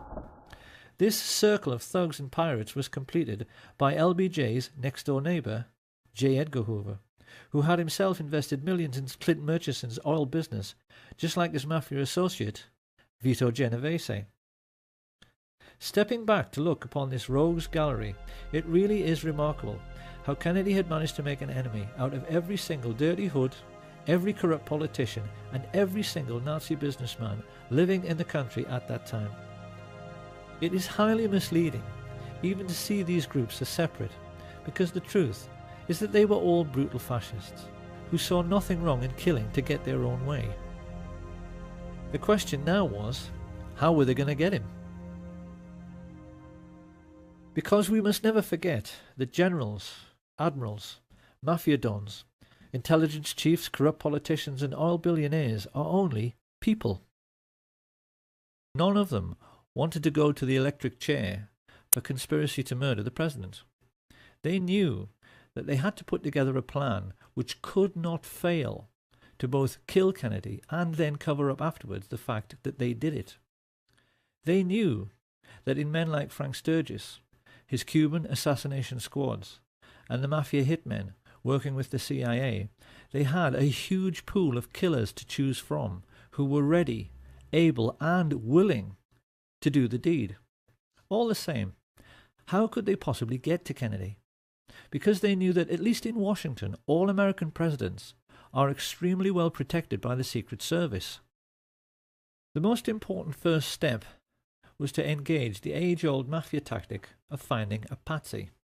To this end, they turned to George de Mohrenschildt, a very sophisticated exiled Russian count and CIA agent, who was close friends in the oil business with George Bush and the Texas oil men. They were aware that they needed someone like Giuseppe Zangara, who appeared to be a low-life, discontented misfit. So they chose a low-level CIA operative who had been groomed precisely in order to appear to be a low-life, discontented misfit, Enter Lee Harvey Oswald, who was carefully handled by de Mohrenschildt as he was placed like a chess piece in the Texas School Book Depository. With the patsy selected, the combined heads of the American Nazis now sat down together to discuss their problem. How do you kill a man? Riding in an open car on a public street in front of hordes of people without being seen. And then, how do you cover up forever afterwards the fact that this was a conspiracy and not the work of a lone nut? The plotters were keenly aware that it was the second question which posed the biggest problem. The professional military men like Colonel Ed Lansdale and Admiral George Berkeley, Kennedy's personal physician, were well aware that there are any number of ways to hide or disguise a sniper: behind trees, inside other vehicles, behind windows in office buildings. But this was a plot which had to have an absolute guarantee of success. If a squad of riflemen were all to fire at their target at the same time, this would certainly guarantee the man's death. But the subsequent police investigation would instantly realize more than one shooter was involved. A team of gunmen all firing together might actually blow Kennedy's head clean off. A single sniper couldn't do that. So what were they to do? It was during these deliberations that a macabre thought first registered.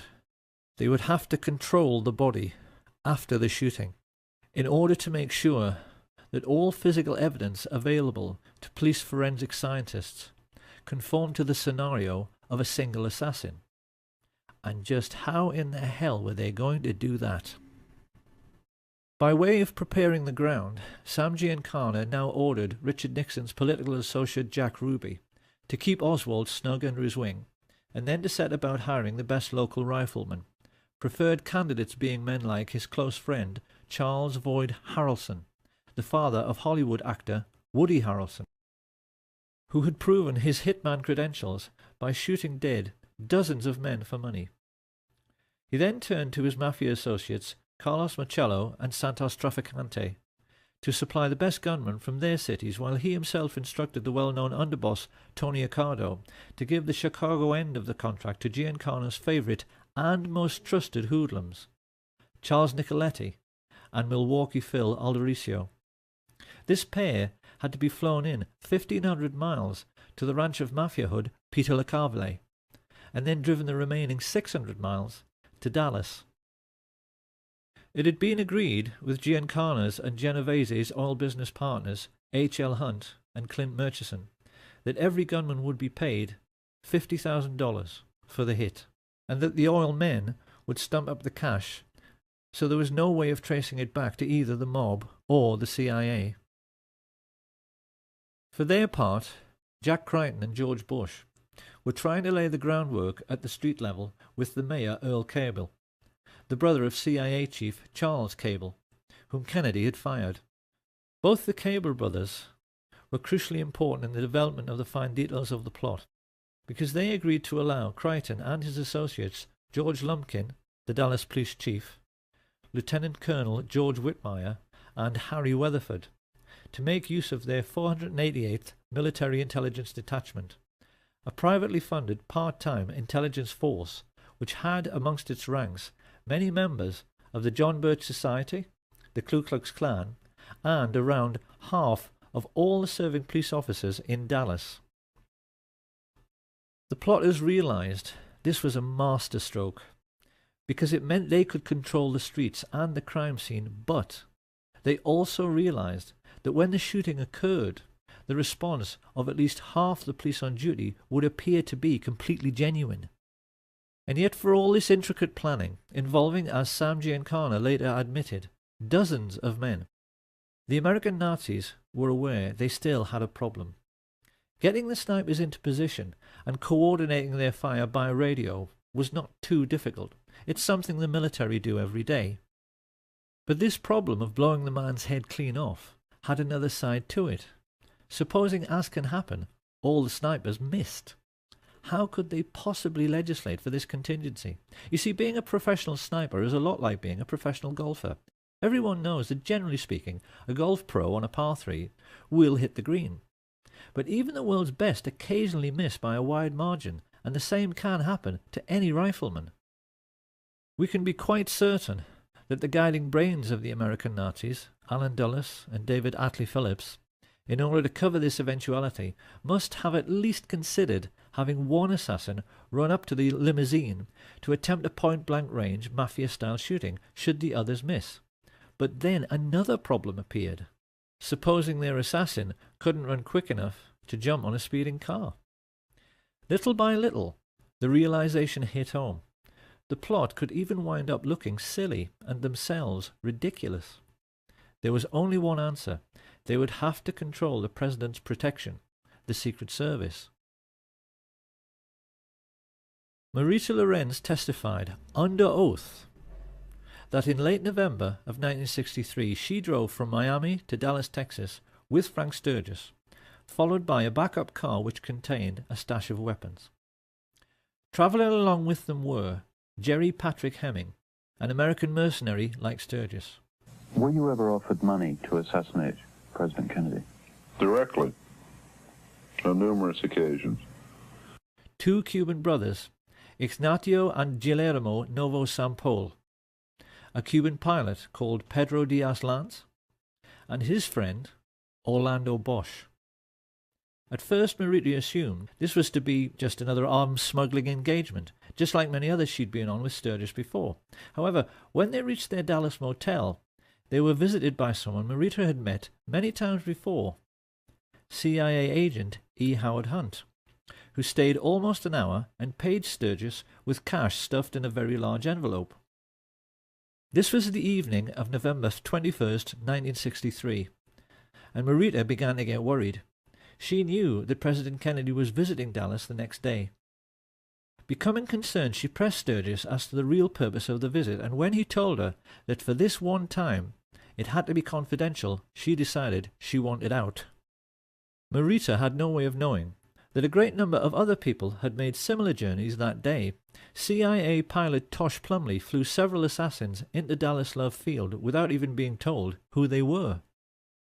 From all over the country, radio operators, riflemen, drivers, false ID suppliers like Chauncey Holt and Bernard Barker, and getaway pilots like David Ferry converged on the city. Whilst at the home of oilman Clint Murchison, a group of his Nazi friends were congregating to celebrate Kennedy's imminent demise. Due to the testimony of LBJ's mistress, Madeline Duncan Brown, the mother of his illegitimate son, we now know that amongst these guests were J. Edgar Hoover and his homosexual lover Clyde Tolson, who stood to lose the millions they'd invested in their host's oil business if Kennedy lived. Hoover also knew Kennedy wanted to replace him as head of the FBI. The two Brown brothers of Brown Brothers Harriman, who along with Cliff Carter, John Connolly, and Senator Joseph Yarborough stood to lose millions from lost defense contracts because they knew JFK wanted to end the Vietnam War. Also present were Joseph Sevilla, head of the Mafia in Dallas, and the mayor of Dallas, Earl Cable, the CIA men who knew the president was serious about smashing the Central Intelligence Agency because he'd already fired Cable's brother, Charles. Having a drink with them was Chase Manhattan Bank chief John McCloy, a confirmed Nazi who had shared a box with Hitler at the 1936 Berlin Olympic Games, and Mafia chieftain Carlos Marcello, who felt nicely at home rubbing shoulders with Sam Giancana's representatives Jack Ruby, Richard Nixon, and Haroldson Lafayette Hunt. The media were represented by Eamon G. Carter, and the only one who might have felt a little out of place as he awaited his boss was the world-class marksman and serial killer Malcolm Wallace. Late in the evening, Lyndon Baines Johnson finally turned up and briefly went into the party. When he came out to greet Madeline Brown, she said he was euphoric. Let's go back to the night before. When Johnson came out of the meeting, what did he say to you? He was so angry. He had a violent temper when he was upset. Well, let's use the exact words that he said to you. What did he say to you? He grabbed me by the arm and he had this deep voice. And he said, after tomorrow, those SOBs will never embarrass me again. That's no threat. That's a promise. Johnson had clearly been told by the people in that room that everything was ready. The next morning, the president landed at Love Field and was led to his car by Governor John Connolly. As he is driven away, it is immediately apparent that something is wrong. As Secret Service agent Henry J. Rickber tries to take up his proper position on the president's limousine, holding on to these handles provided for the purpose, and is ordered to stand down by Emory Roberts. Let's just look at Rickber's reaction again. He is quite clearly disgusted. Why aren't they letting him do his job? And as the car glides into Dallas, we can now see how the removal of his Secret Service protection has opened the president up to a field of fire from almost any direction. It's plain from these pictures that as the motorcade moved on into Dallas, the Secret Service, meant to protect the president, remained crowded together on the vehicle behind. While travelling in the pilot car some 400 yards ahead, three men are smiling as they see everything is going to plan. Crichton, Lumpkin, and Whitmire have used their influence to remove the military protection which should have been amongst the crowd. And whilst the people lining the parade route are 10 deep in places, Lumpkin has seen to it that the police have let almost no one into the would-be crime scene. Pausing at the corner of Houston and Elm, Lumpkin is seen exchanging reassurances with one of his men. Yes, he tells him, the hit is on. Glancing discreetly upwards, he sees Weatherford and the best Cuban sniper, Eladio del Valle, preparing to fire. The signal is passed to the other snipers to get into position. Having been let into the Daltex building by oil baron Harrelson Hunt, Eugene Hale Brading unlocks the second-floor broom closet. A client of New Orleans lawyer G. Ray Gill, who also represents mafia boss Carlos Marcello, Brading has a getaway pilot waiting, whom Gill employs as a private detective, David Ferry. He opens the window, and as Charles Nicoletti loads his rifle, Richard Kane listens to his radio. Car coming. Get ready. Closing the door, Milwaukee Phil Aldericio guards the corridor with two Cubans, Rolando Mesferrer and Rolando Otero. This basic pattern was established all over the plaza. A sniper next to a radio man, alongside a second marksman who could take over should the first want to back out at the last moment.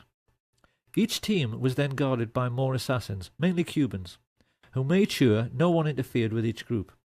It all sounds quite professional, and the truth is, it was. Sam Giancana's spy in the Chicago police force, Richard Kane, was an electronics and wiretapping expert who spoke 5 languages. Up on the grassy knoll, with his childhood friend Charles Harrison, stood the diminutive Charles Frederick Rogers, a nuclear physicist who worked in seismology for Shell Oil. He was also friends with David Ferry and the Civil Air Patrol. Up in the Texas School Book Depository, LBJ's psychotic hitman Malcolm Wallace held a PhD and taught at the University of Texas. The Texas oilmen, mafia dons, merchant bankers and military industrialists had assembled the all-time dream team of professional killers. They were there to make absolutely certain their king died, and the 2 men who in later years would steal his crown, Richard Milhouse Nixon and George Herbert Walker Bush, smiled from the sidewalk as they exchanged winks with Jack Crichton. There was no way Kennedy could escape now, and they knew it. Arranging his sniper's nest at the other end of the 6th floor, Sturgis was the first to be spotted by Arnold Rowland. I just looking around and we noticed a man up in the window, and I remarked to my wife, tried to point him out, and remarked that he must be a security guard, Secret Service agent. So the window then that you're referring to is on the opposite end of the building from where the main entrance to the building is? Yes, it is on the other side of the building. And he had a rifle. It looked like a high-powered rifle because it had a scope which looked in relation to the size of the rifle to be a big scope. A moment later, 15-year-old Amos Ewins caught sight of one of the Sturgis-trained Cubans, Ignacio Novosampol. Even more significantly, Richard Randolph Carr, a steel construction worker who was looking for a job in the new Dallas courthouse, which was then under construction, stared out from his 7th-floor vantage point and saw Malcolm Wallace taking position to fire. Testifying at the trial of Clay Shaw, he gave a minutely detailed description of a very heavy-set man in a sports jacket who wore large framed glasses. He could see the man so clearly, he even said his eyeglasses had large earpieces. America, the home of the brave and the land of the free, was about to discover that it wasn't what it thought it was. As the president's car made the turn onto Houston, government agents who had sworn an oath to uphold their country's democratic principles waited alongside mafia killers to murder their own commander-in-chief. One of the men they were working for, Sam Giancana, said this proved that in reality there was no such thing as white hats and black hats. That notion, he said, was just a sham for saps to cling to. The one thing I recognized was there are no black hats and there are no white hats. They all conduct themselves the exact same. And very good evidence of that is that the CIA would hire 2 so-called mafia men, Sam Giancana and John Roselli, to assassinate Fidel Castro. If there's such a difference, you're not supposed to have anything to do with each other. But in essence, the remark is really they're all in bed together. They all do business together. It was now that Abraham Zapruder pressed the trigger on his 8mm cine camera. Ever since that moment, the world has accepted that what he recorded was the definitive account of what really happened. What people must appreciate is that what they have just seen is not at all what really happened. Had you actually been there on the day, this is what you would have seen.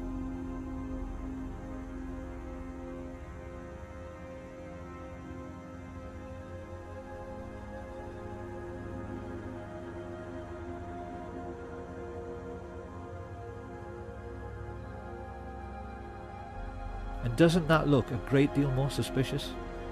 So just exactly what did happen during the 10 seconds Zapruder was filming. To begin with, Dulles, Lansdale and Atlee Phillips had tried to get over the problem of volley fire, blowing the president's head clean off by firing in 4 stages.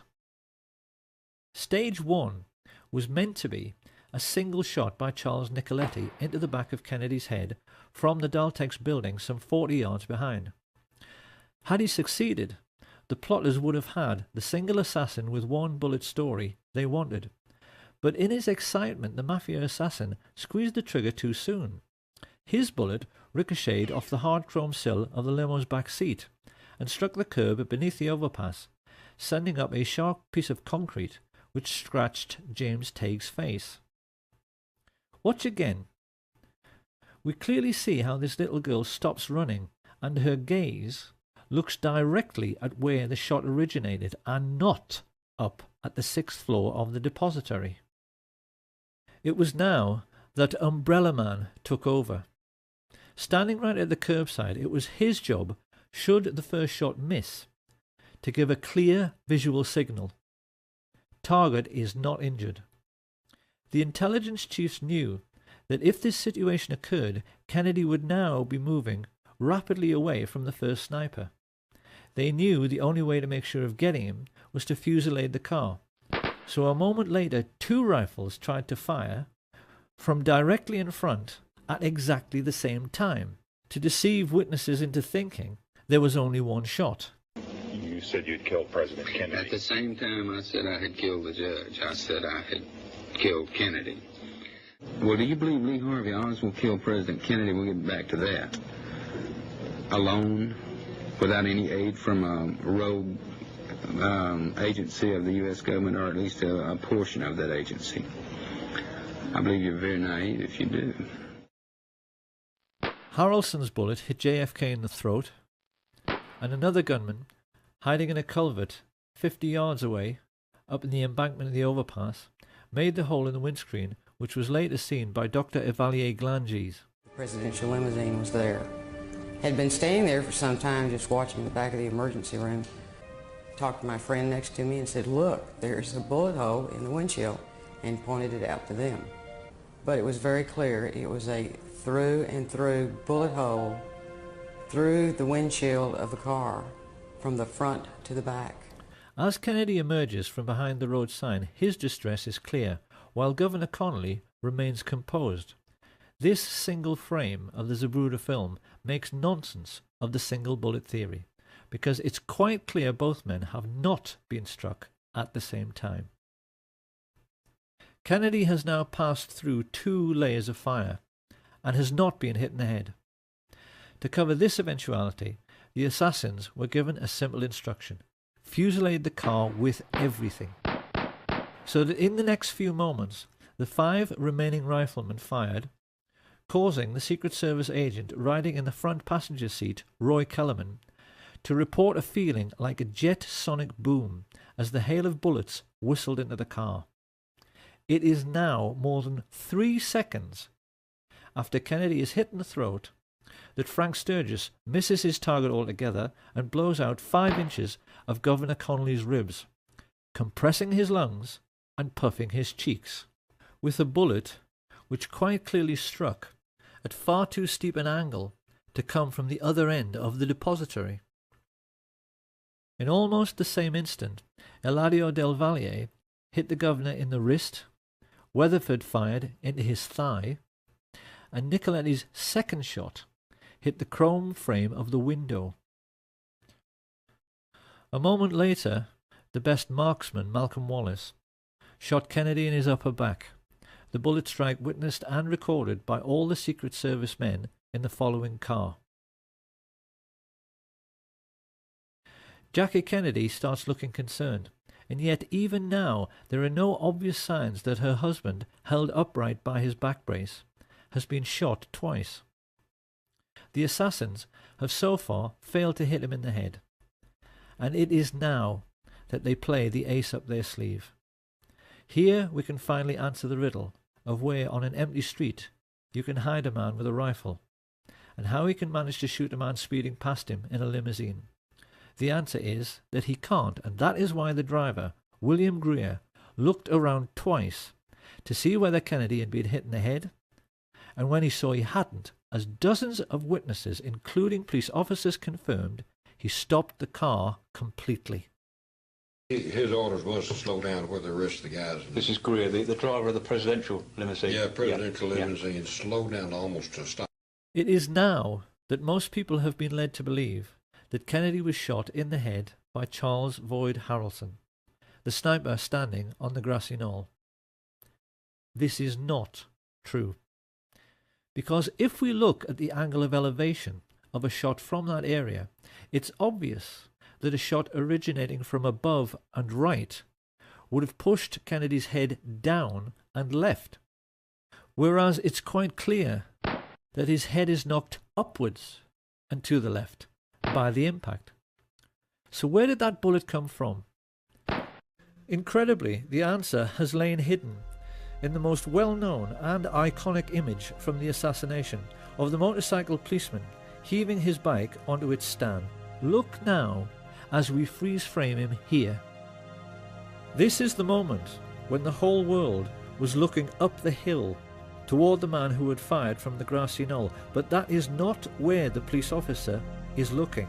He is looking down into the storm drain, because that is where that shot at a stationary car came from.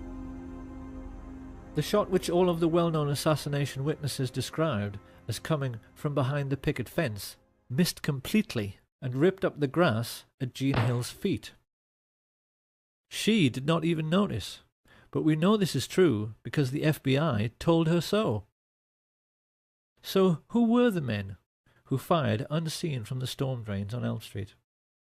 One thing we know is that they were very young and had to be brought into the conspiracy because they had to crawl into a filthy, smelly sewer, something which the older, experienced mafia assassins would never have dreamed of doing. They were basically two kids looking for excitement. The first was Curtis Laverne Crayford, also known as Larry Crayford. Formerly CIA, he had worked for Ruby at the Carousel Club, and Ruby had told everyone his name was Lee Harvey Oswald until Lee Harvey Oswald walked in.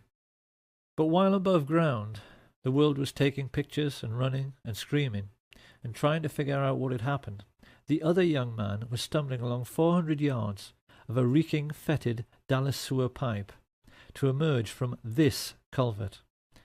And he was not Lee Harvey Oswald, or Roscoe White, or J.D. Tippit, nor even a Cuban or Russian communist. His name was Jack Allen Lawrence.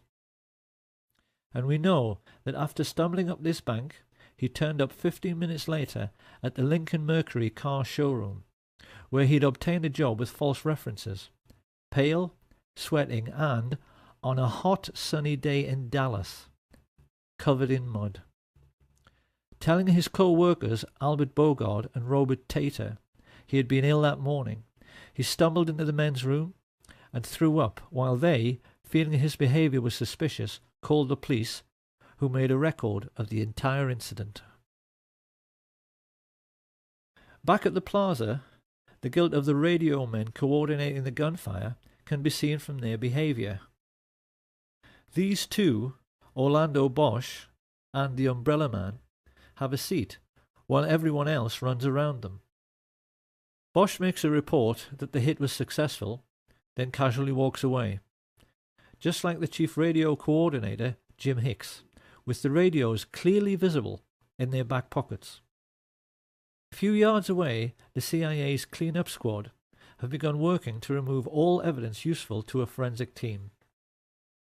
Deputy Sheriff Buddy Walters is here seen finding the bullet which struck in the grass near the manhole cover. He hands it on to one of the fake FBI men, who pockets it. While this is going on, Rogers, Harrelson, and E. Howard Hunt are discovered hiding in the boxcars of the train which they hoped would be their getaway vehicle, until it's prevented from moving by railway dispatcher and key witness Lee Bowers. They are photographed repeatedly as they are marched to the Dallas courthouse, and we can clearly see in this picture the radio receiver Hunt is wearing in his right ear, which is identical to the receivers worn by those Dallas police officers who were part of the plot. As they walk, they are overseen by Colonel Ed Lansdale, who secures their release and begins to give the press the cover story that this man is the major suspect and that acting alone he shot the president from behind.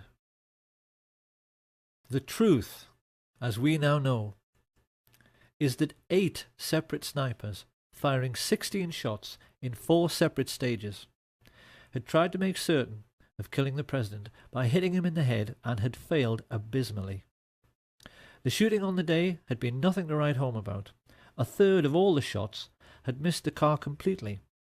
Had it not been for the ruse of bribing the driver to brake at a point painted on the curbside, which is still visible, so that Jack Lawrence could shoot Kennedy in the head from just 15 feet away, the president might have survived.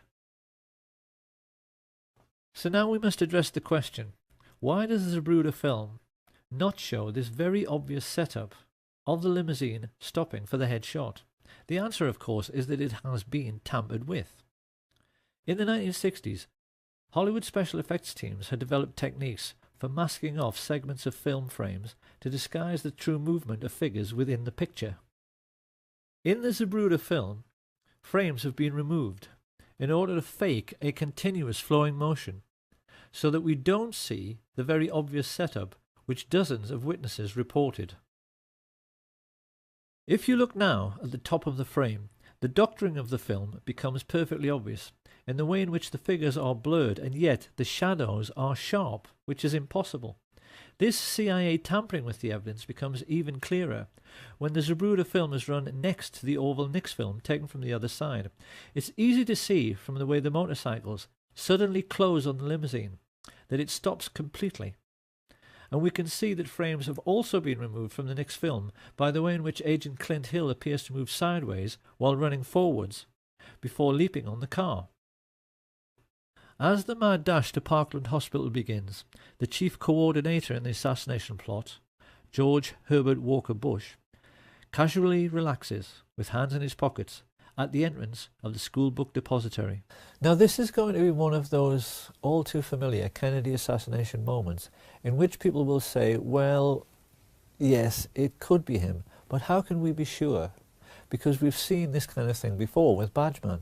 However, a gentleman who I think must be a police detective has posted a YouTube video in which he utilizes the latest forensic techniques for identifying murder suspects by making a comparison between the photo taken in Dealey Plaza and one of George Bush in conversation with Richard Nixon during Watergate. This man points out that this person has exactly the same skull shape, exactly the same hairline, chin and nose as George Bush. He is also wearing the same type of suit, white shirt and exactly the same type of tie. He is exactly the same height, the same weight, is wearing clothing which matches down to his shoes, but most importantly, he has a characteristic mannerism of cocking his right wrist when he puts his hands in his pockets. We know from this declassified FBI memo that George Bush was in Dallas, staying at the Sheraton on November 22nd. So can there be any doubt about this person's identity? Surrounded by the corrupt policemen he was coordinating, Bush knew already that if an honest officer should happen to catch one of the assassins, it would, because of what Mark Lane rightly calls plausible deniability, make no difference. Because what would they find? Mafia hoods with prison records as long as their arms? Or contract killers like Charles Harrelson? They certainly wouldn't have found anyone who carried CIA credentials or anyone whose involvement with the government could be traced. But even while he smiled and chatted to his fellow killers, Bush was unaware that the plotters had just made their first big mistake. They knew that they had to forensically control the body from the moment the shots were fired, and the moment Kennedy entered Trauma Room 1, that control had to be relinquished.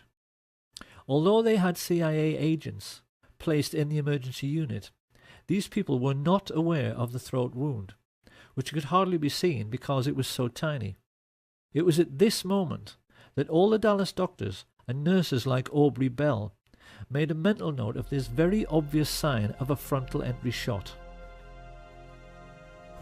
One of the Dallas medical team, Dr. Charles Crenshaw, a junior doctor at that time, vividly recalls what the first professionals in the Kennedy killing had to deal with. The second wound was here in the throat, right above the necktie. It was a small opening, very small, 3 to 5 millimeters, about the size of your little finger. I looked at the wound again. I wanted to know and remember this the rest of my life.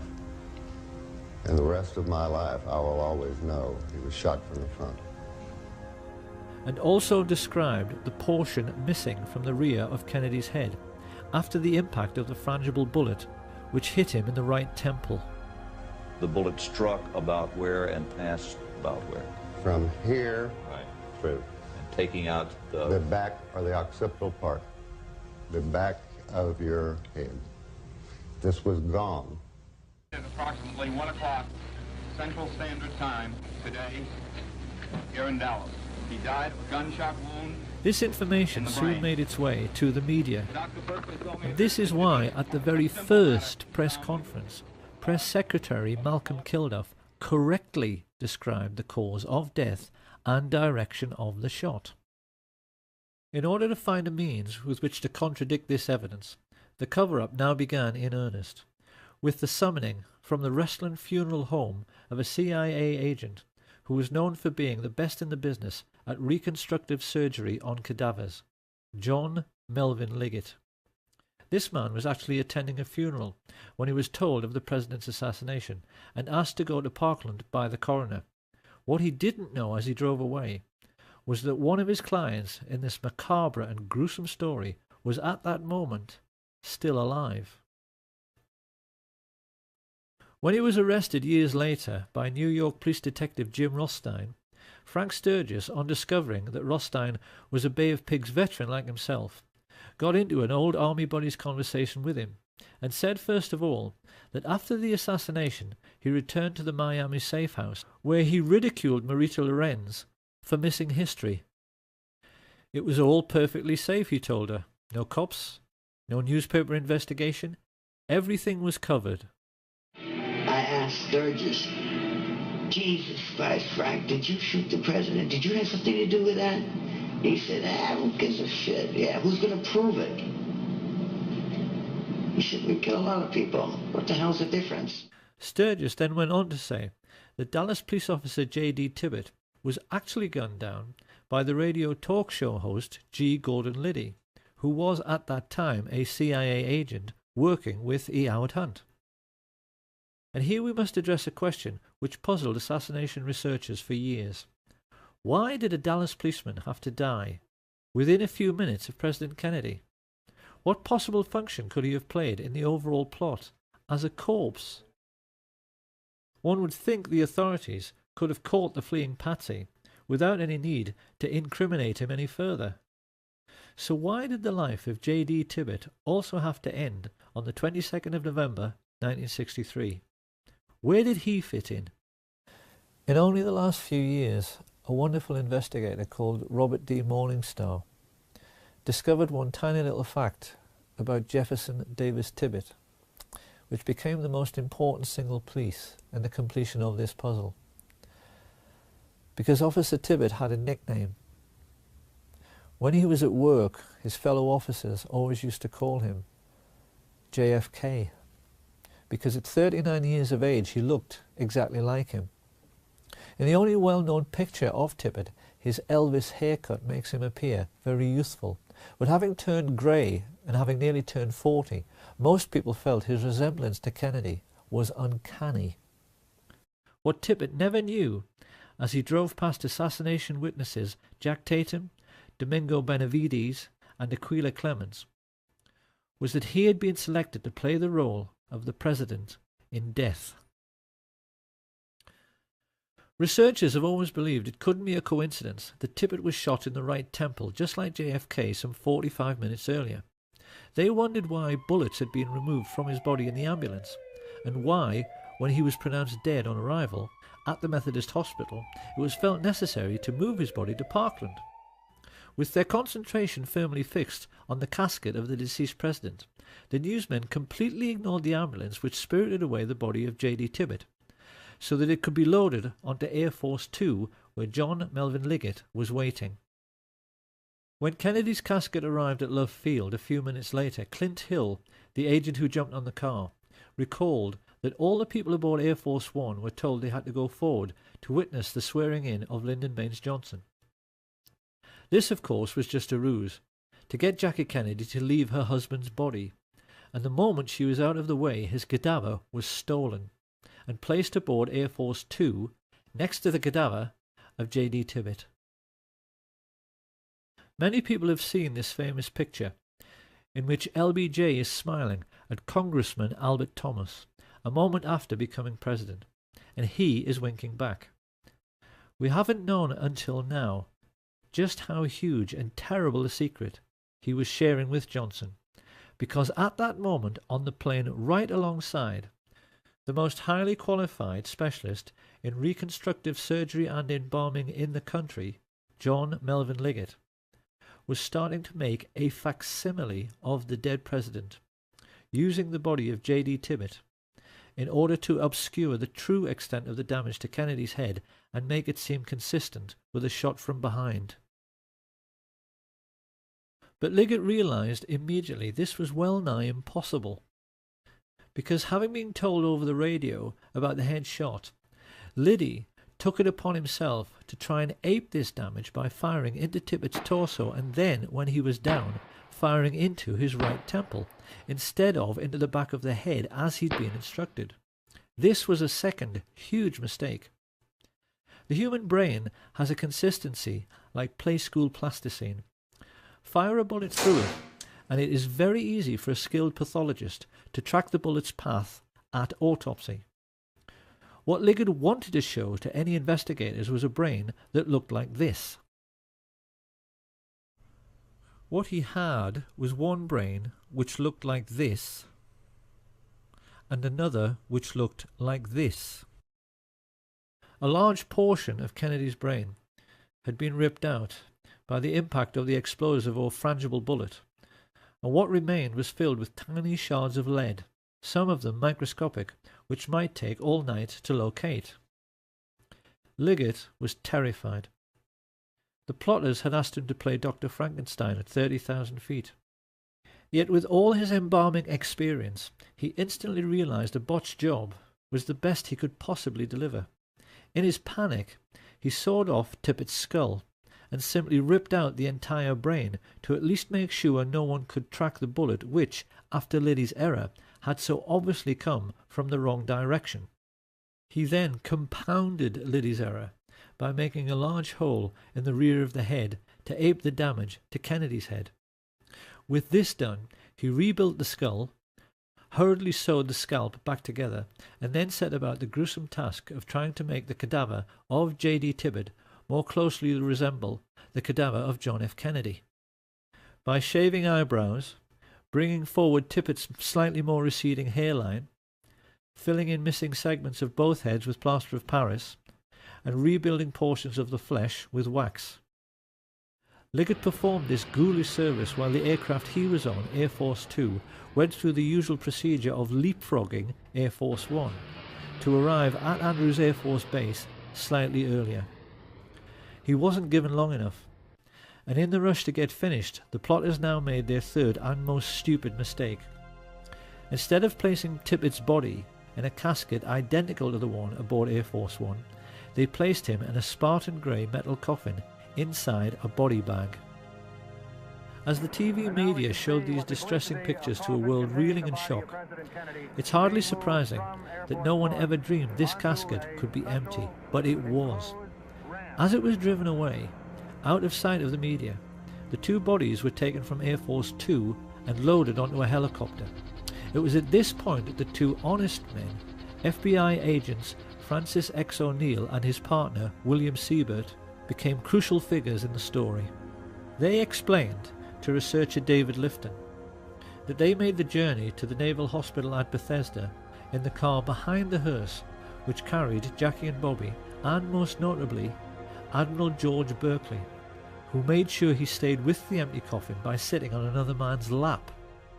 Upon reaching Bethesda, Siebert and O'Neill said Berkeley then guided the family members into the building while the hearse was ordered to the rear to unload. But that was where the simplicity ended. The FBI men and many other witnesses recalled a scene of absolute mayhem in which no one seemed to know what was going on, and military men were rushing around everywhere, exchanging anecdotes about decoy ambulances they had been ordered to follow, which had become high-speed chases around the hospital grounds as these vehicles raced away.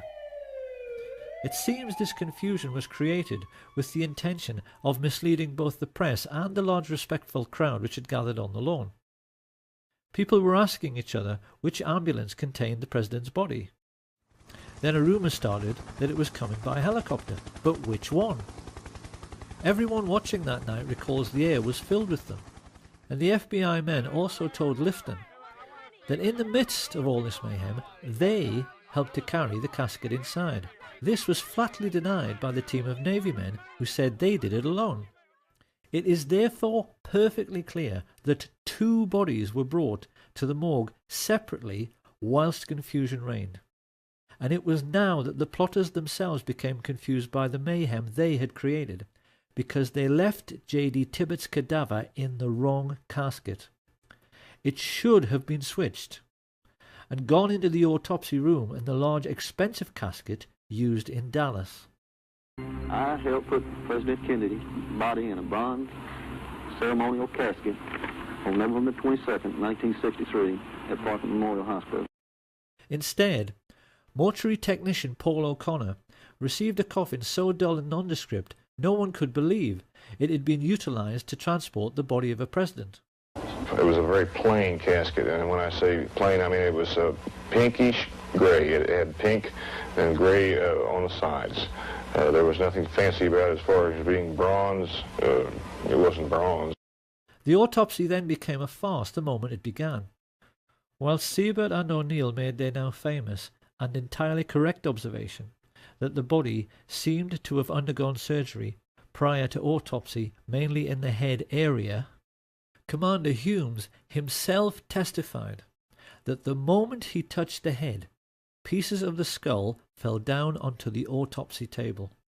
That is not possible unless surgery was done before post-mortem, and that surgery could only have been performed aboard the aircraft because there was no other time to do it.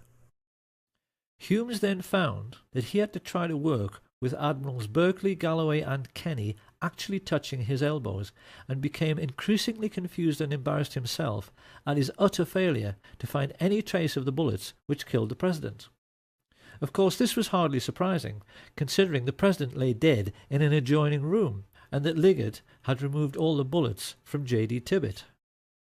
As the autopsy proceeded, O'Connor revealed that Berkeley interfered constantly in the procedure, steering Humes away from the torso, where he would have found the holes made by Liddy.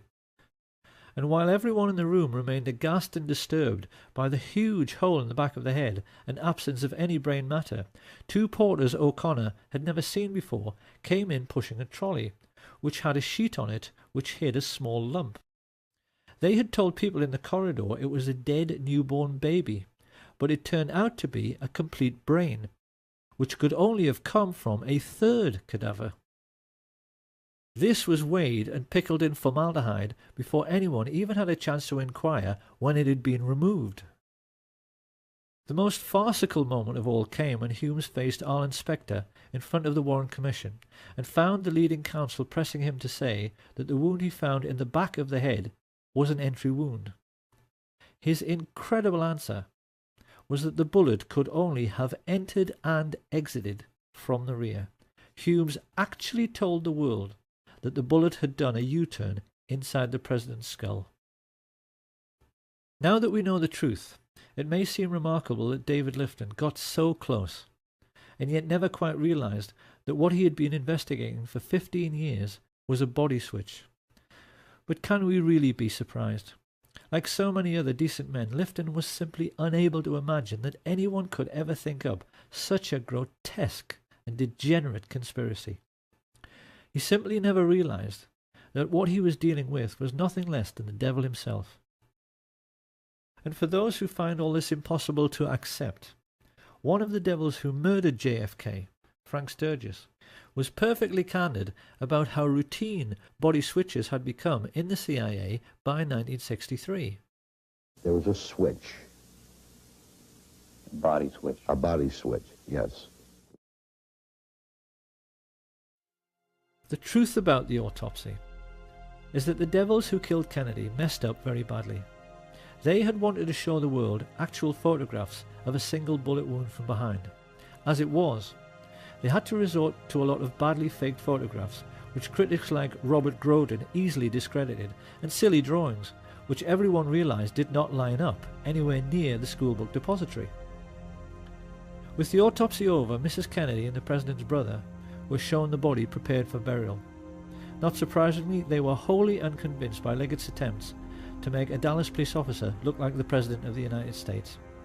Witnesses there at the time said Bobby scoffed and said, "It doesn't look anything like him," while Mrs. Kennedy became adamant. "It isn't Jack," she declared. "That looks like something you'd find in Madame Tussauds wax museum." Many people have studied this alleged picture of the President's remains and wondered how it could possibly be John F. Kennedy when the Zapruder film clearly shows this right temple area being blown apart by the impact of the frangible bullet. The simple answer is that this is not JFK. It's the corpse of Officer J.D. Tibbett, surgically altered to look like the President. On arriving home, Liggett was informed the plot was in serious trouble. His wife Lois told how he staggered in the door, unkempt, dishevelled, and quite obviously exhausted, which was very out of character for a man who took pride in always being neat, tidy, and organized. It was about 24 hours before I heard from him. He came home and he walked in the door, and when I saw him, he physically looked like he had really been through a very traumatic experience. His clothes were disarrayed, and that was so out of character for him. And he said, "We're going to get out of town for a while until all of this blows over." And that was a quote, because I thought, well, what blows over? Minutes later, they were speeding down the highway towards Corpus Christi, utterly bewildered as to what on earth was going on. Chain-smoking at the wheel, Liggett was looking increasingly nervous. It wasn't just that his botched reconstruction had failed to convince and would lead to courtroom testimony of bullets doing U-turns inside the President's head. The problem was that the patsy was still alive. Deputy Sheriff Roger Craig told investigators it was plain to him that Lee Harvey Oswald was not meant to survive his arrest procedure. He said that when he arrived at the Texas Theater, a group of his fellow officers were waiting at the rear, guns drawn. and that it was quite obvious that Oswald was meant to make a break out the back door where he would run into a hail of gunfire. However, Oswald himself was an intelligence agent, and once he realized he had been chosen as the fall guy, he briefly prolonged his existence by loudly yelling so that all the witnesses present could hear, "I am not resisting arrest. I am not resisting arrest." This is why Liggett, like all the others involved in the plot, was shaking in his boots on November 23rd. They were all aware that a sharp lawyer could get Oswald released simply by discovering that the chain of evidence had been broken in relation to Kennedy's remains. Once free to talk, and with intimate knowledge of the major players in the assassination plot, he could have gotten the heads of the FBI and CIA, all the military chiefs of staff, the mafia chieftains, and the Dallas oil men all thrown in jail together for murder. Many people have wondered how the plotters could be so unbelievably dumb and so unbelievably obvious as to have Oswald murdered live on national television. The simple truth was that they had absolutely no choice. Their botched assassination attempt had proved that they were not as smart as they thought they were. The actual shooting had gone very badly. Most of the shots had missed. They'd had to botch the autopsy, and now they were having to botch the silencing of the patsy. Lois Liggett recalled that the moment Ruby fired, the atmosphere in their motel room evaporated. The minute he saw that, he looked at me and said, "Everything's okay now," and you could just see his face. He was like all the pressure had been taken off of him. All of a sudden he was like, sigh of relief, let's go, we can go home now. It was basically, pack your things, come on, we're leaving, now we can go. The family turned around and went straight back home to discover that Mr. Liggett now enjoyed a new vocation. It appeared he had suddenly come into millions, which bought his family a big new house and himself a new lifestyle, which included many wild poker parties at which, among others, he hosted David Ferry. This was not Lois Liggett's scene. She divorced him, heard that not long afterwards he was arrested for murder, and then shot dead while trying to escape. But this was not the end of Liggett's story.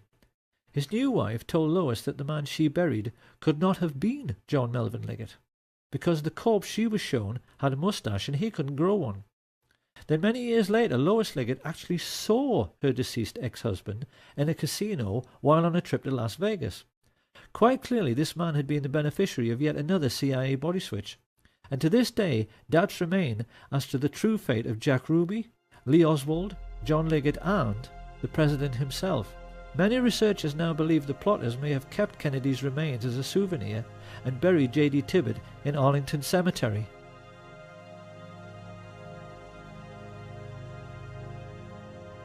All added together, the pilots, spotters, radio men, mafia assassins, embalmers, physicians, and corrupt agents from the FBI, CIA, and Dallas police had cost the American Nazis $25 million, approximately $2 billion in today's money.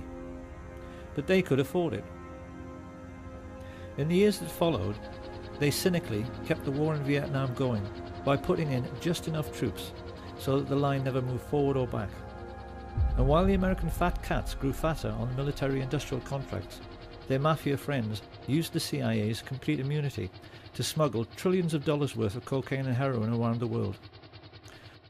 Sir, the Republicans are trying to blame you for the existence of a small air base at Mena, Arkansas.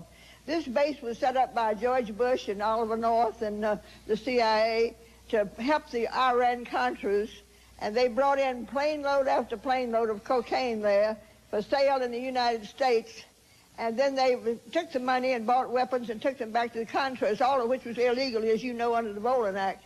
But tell me, did they tell you that this had to be in existence because of national security? Well, let me answer the question. No, they didn't tell me anything about it. Of course, when criminals are making easy money, they tend to become lazy and careless, and this is what led to Watergate. Someone's here.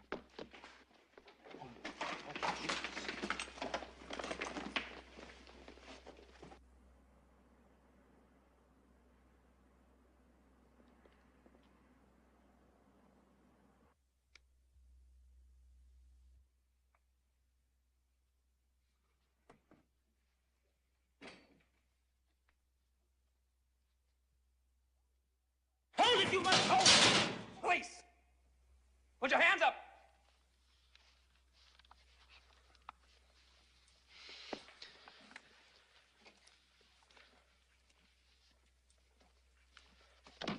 Drop that jacket! When the two plainclothes police officers switched the lights on in the Watergate building, who should they find hiding there? Frank Sturgis and Bernard Barker, who were working for E. Howard Hunt, exactly the same people who had murdered President Kennedy 9 years earlier. Sturgis even told the San Francisco Chronicle that the true reason for their burglary of the Watergate offices was to retrieve compromising pictures of CIA men in Dealey Plaza, which the Democrats were going to have published. Of course, somebody had to take a fall for conducting such a woefully sloppy operation, and when Howard Hunt found himself in prison for 33 months, he rather turned against his old friends for making him into the patsy on this occasion. He began sending messages to President Richard Nixon that he might just tell all he knew about what really happened in Dallas on November 22, 1963.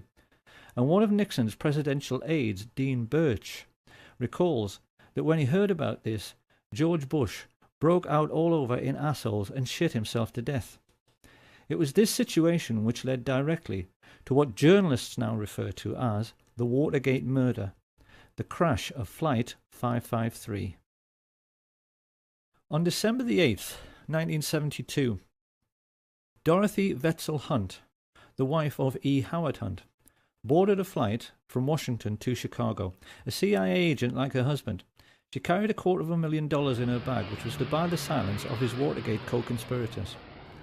Travelling along with Dorothy was CBS news correspondent Michelle Clark, whose CIA boyfriend had been able to give her a unique journalistic insight into what Watergate was really all about. These two women boarded the aircraft with a dozen other individuals who at that time had information which E. Howard Hunt claimed was going to blow the White House out of the water. As the plane made its final approach through fog and very low cloud, the people living near the aircraft runway sensed something rather strange was going on.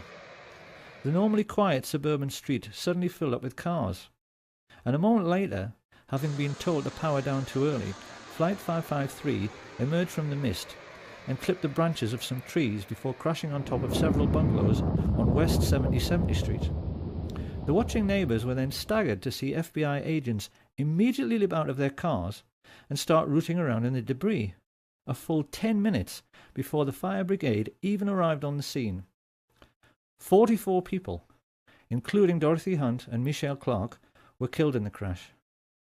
E. Howard Hunt served his time and came out of prison a widower and $1 million richer. The Nazi shadow government of the United States had faced a blackmail threat and the possibility that their complicity in the murder of President Kennedy might become public knowledge. Their response was to bring down a civilian airliner onto a residential district. They covered it up by having FBI agents on the ground seek out and remove all incriminating documents from the dead bodies found in the wreckage. And when the local TV station received an anonymous phone call from a radio ham who had monitored the deliberately misleading exchanges from the Midway Control Tower, which caused 553 to crash, an FBI agent simply confiscated all the tapes, thus eradicating all information pertaining to the accident. This is how the agents of the US government now behave. They function essentially as a goon squad of mercenaries and murderers, hardly any different to Hitler's Gestapo, and are used as a private intelligence service and as personal hitmen for America's richest families, their only role being to cover up the dirty tricks which the rich people are playing on their fellow countrymen every day. Along with threats and murder, the most important weapon used by this private army of footpads in this ongoing cover-up is disinformation.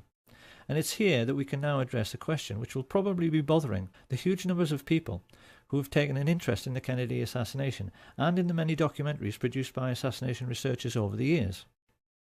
What happened to Badgeman? The answer is very simple. He never existed.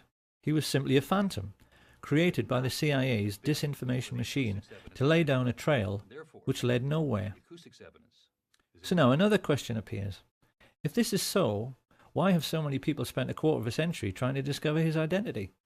By examining this question, it is now possible to reveal the extraordinary lengths America's rulers have gone to in order to hide the truth about the Kennedy assassination. America's oligarchs grossly underestimated the courage and skill of those who tried to uncover the truth about the Kennedy killing, none more so than the brilliant and tenacious Mark Lane. By the mid-1960s, his film Rush to Judgment had left the country in no doubt that they had been multiple gunmen acting together in some sort of conspiracy. Once he had proved this beyond any doubt, the only question remaining was, how big was the conspiracy? So it came as no surprise when polls started showing that 9 out of 10 Americans believed it had to be the CIA. This internal memorandum reveals just how nervous the agency was about this development. It spells out in no uncertain terms the concern spreading in the corridors of power, and the urgent need to rectify this situation through the use of assets in the media. This great image problem led America's Nazis into initiating Operation Mockingbird, an ongoing policy of using the colossal wealth they were now amassing from drugs and weapons sales to buy up as many TV and film companies, newspapers, and local and national radio stations as they could lay their hands on, to the point where by the 1970s they were proudly boasting that everyone of any significance in the media is CIA. Do you have any people being paid by the CIA who are contributing to a major circulation American journal? We do have people who submit pieces to American journals. Do you have any people paid by the CIA who are working for television networks? This, I think, gets into the kind of getting into the details, Mr. Chairman, that I'd like to get into in executive session. Virtually every well-known journalist, newspaper editor, and television presenter became a secret CIA agent, as did many entertainers and film stars. The question now was how best to use trusted public figures like Walter Cronkite. And this was how the first investigative documentaries about the Kennedy assassination came to be made. It will come as a terrific shock to those who have sought truth and solace in these many films, feature articles, and TV specials, to learn that every last one of them, including Oliver Stone's JFK, was actually produced by the CIA.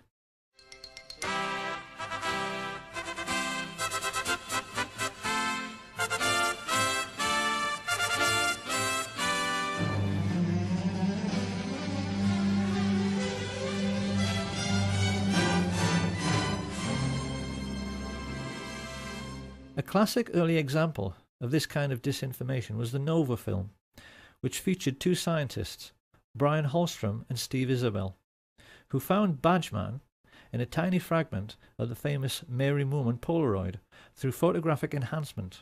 But when investigators took the trouble to actually measure the size of these three figures, it became obvious that they were so tiny they were too small to even be children. Using the scale provided by Abraham Zapruder over on the right, it's clear that these alleged people are so lacking in stature they wouldn't actually have been able to look over the stockade fence. The truth is that they never existed. And so the question now is, who were Holstrom and Isabel? And who, for that matter, was Gordon Arnold, the old-age pensioner who appeared in The Men Who Killed Kennedy to claim that Badgeman had kicked him and taken his camera? I could be the only one that...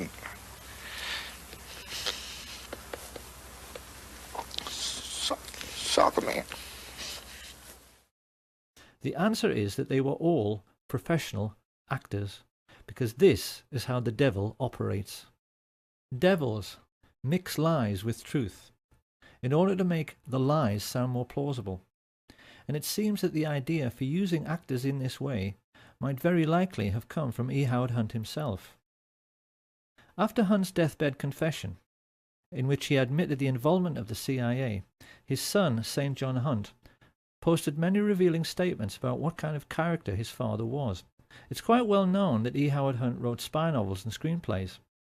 And when he was discussing this, St. John Hunt maintained his father tried to live his life as if every day was another exciting scene from a movie, to the total exclusion of his own family. The way St. John Hunt put it was, he would never cut carrots or go shopping with us or anything like that.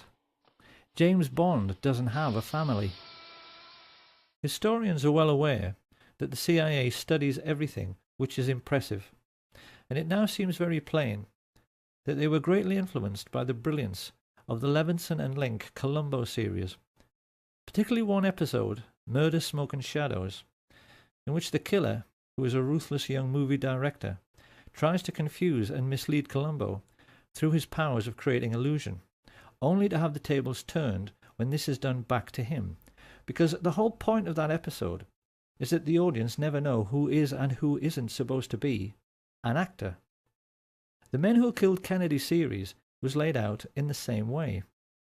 Whilst a few of the interviewees, like the Willis family, were genuine, most of the people claiming to be witnesses were simply actors, whose only job was to keep people's minds on the grassy knoll, so they would never think about the storm drains and where the shots actually originated. Oliver Stone's film was made to serve exactly the same purpose.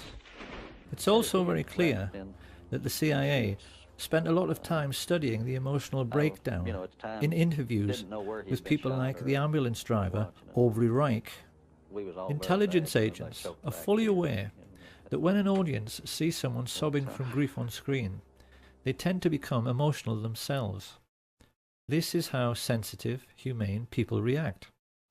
And when this happens, you're no longer thinking. And when you're no longer thinking critically, when you suspend skepticism for the sake of emotionalism, you can be fooled. I wanted to tell you why I grieve. But why I don't despair. I'm sorry. Of course, having heard this, people will wonder how anyone could be cynical to such a degree, and it's a perfectly legitimate question, because as we shall see later, this would not be the last time that the American public were fooled by actors sobbing on national TV, and these monstrous fabrications were not confined only to television. Soccer man. In 2003, a book was published called Blood, Money and Power, ostensibly written by Texas law attorney Bar McClellan. This book signalled a shift in establishment policy by claiming that Lyndon Baines Johnson, a natural suspect as the king who might have killed the king, was behind the entire plot, and used his own attorney, Ed Clark, to pay off the gunman. Researchers noticed that at exactly the same time, a lot of information suddenly became available about all the murder plots LBJ had been involved in with Clift Carter and Billy Solestes. We were then treated to the sensational deathbed confession of E. Howard Hunt. And in the book itself, the serious researchers found this extraordinary paragraph. Wallace centered on Kennedy's head and fired. The shot went almost 200 feet but was barely low and slightly to the right, hitting the president in the back shoulder blade. The bullet was deflected upward ever so slightly, exiting at the tie knot, the bullet's jacket separating to hit and crack the windshield, the remaining slug hitting the curbing in front of James Tague, an onlooker standing in front of the triple underpass on Commerce Street. The slug knocked cement shards in all directions. A splinter nicked Tague on the cheek. So just exactly what is going on here? This is quite obviously a ludicrous assertion. So what is it all about? What it's all about is that the CIA actually wrote this book. They knew that the critics had been able to laugh loud and long at the single bullet theory because the FBI had had to change their story. At first, they had accepted the indisputable evidence that James Tague was scratched by a bullet as he watched from below the overpass, because they initially claimed that the first shot alone had gone through the president and the governor, making 7 separate wounds in 2 different men.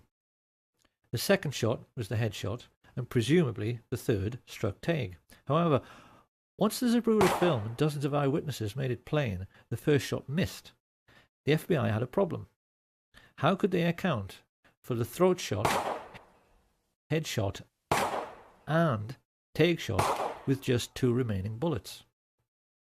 This utterly ridiculous paragraph was a lame attempt after 40 years to come up with an answer, and the lengths the CIA went to get people to believe it were contrived, to say the least.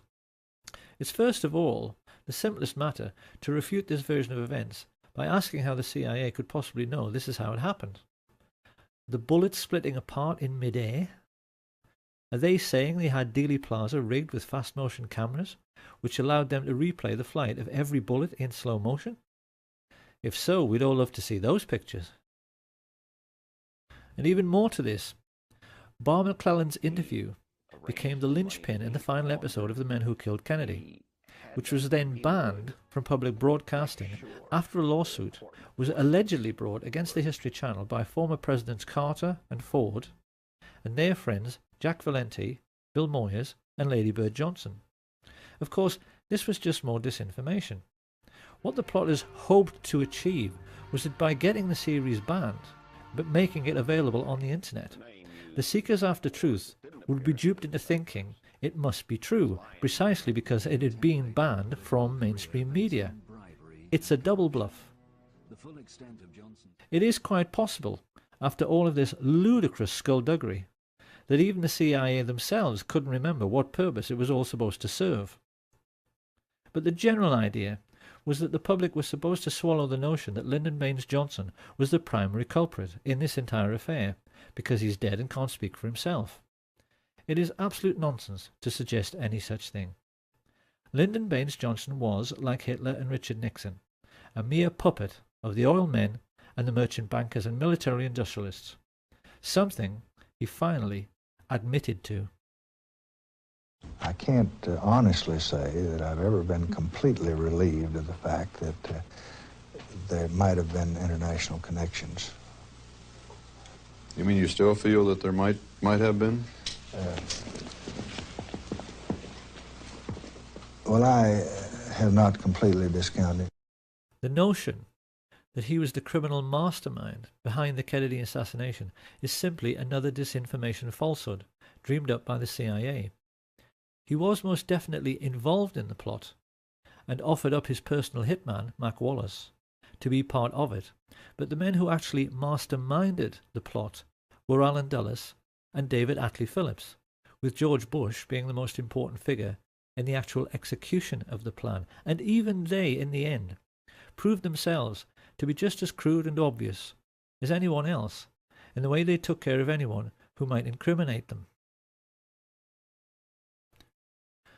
On the 22nd of February 1967, Eladio Del Valle and David Ferry were both murdered within minutes of each other, when it seemed they might give information to the Jim Garrison investigation. Charles Boyd Harrelson and Milwaukee Phil Aldericio suffered convenient early deaths in jail, and having been ordered to testify before the House Select Committee on Assassinations, both Charles Nicoletti and George de Mohrenschildt were shot dead at the same time on the 29th of March 1977. Having been scheduled to testify before the same committee, Johnny Roselli met a similar fate. His body was found floating in an oil drum in Dumbfounding Bay, Miami, just after Malcolm Wallace was murdered in exactly the same way as Lee Bowers. On a stretch of empty American highway, his car was forced off the road, then CIA agents smashed his head into the steering wheel until he died, to make it appear like a single-car accident. Not long afterwards, Sam Giancana was shot in the back of the head while cooking sausages, and his spy inside the Chicago police force, Richard Kane, was blasted to death with a sawn-off shotgun in Rose's sandwich shop on the 19th of December, 1973. Absolute proof that George H.W. Bush was the most important figure behind these grisly murders and the Kennedy assassination surfaced quite recently in a declassified FBI memo which revealed he was working for the CIA in 1963 and not from 77 onwards, as he'd always claimed. He had been a lifelong friend of George de Mohrenschildt, who had actually begged him for help when he realized the CIA were trying to kill him. It was therefore rather ironic that when the police checked de Mohrenschildt's wallet, they found an address card, which gave them a direct lead straight to the guilty party had they but chosen to follow it up. It said George Poppy Bush, his CIA code name, Zapata Petroleum, Midland, Texas. It became a farewell note from the man who coordinated the crime of the century, a man whose father, Prescott Bush, had created the CIA in the first place, along with his friends some 30 years before, purely in order to take care of their own business interests. They arrogantly believed they were more intelligent than anyone. But in the end, the means the George Bush-led CIA chose to silence all the major underworld figures who might incriminate them proved to be every bit as crude and obvious as Ruby's killing of Oswald on television. The whole point of George Bush and his Central Intelligence Agency was that they were supposed to be intelligent, and yet in the end they couldn't even fool little old ladies. And who is going to inhibit them? The gangsters that are running this country is going to inhibit somebody. All institutions of the American government are essentially a gangster syndicate, and everybody knows this. So perhaps it's time now to ask what we have learned and how best we can use this new understanding about the West's secret history to evaluate what is really going on in our world right now. To begin with, let's answer a couple of questions which have perplexed many people over the years.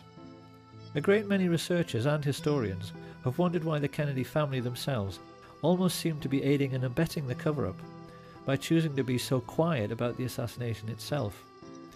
After the revelations of Chuck Giancana, there now seems little doubt that this is because they know a full disclosure of Joe Kennedy's dirty political dealings with the mafia would likely leave the Kennedy name in a very tarnished state. Up until now, history has tended to give the Kennedy patriarch a distinguished and squeaky clean image which went along with his appointment as the American ambassador to Britain. Like most things about the ruling class, this image is false, because it's clear that Joe Kennedy was every bit as big a crook as his business associate, Sam Giancana. However, it also seems necessary now to revise the entire history of the Kennedy brothers. The reputation of Edward Kennedy never recovered from the Chappaquiddick incident, in which Mary Jo Kopechne lost her life when she drowned in his overturned car when he allegedly drove off this unlit bridge whilst under the influence. At the time, the public believed this was a married man misbehaving, but it's come to light recently that our old friends Frank Sturgis and E. Howard Hunt were seen in the Martha's Vineyard area just prior to the accident. Once again, it's the same dirty people pulling the same dirty tricks.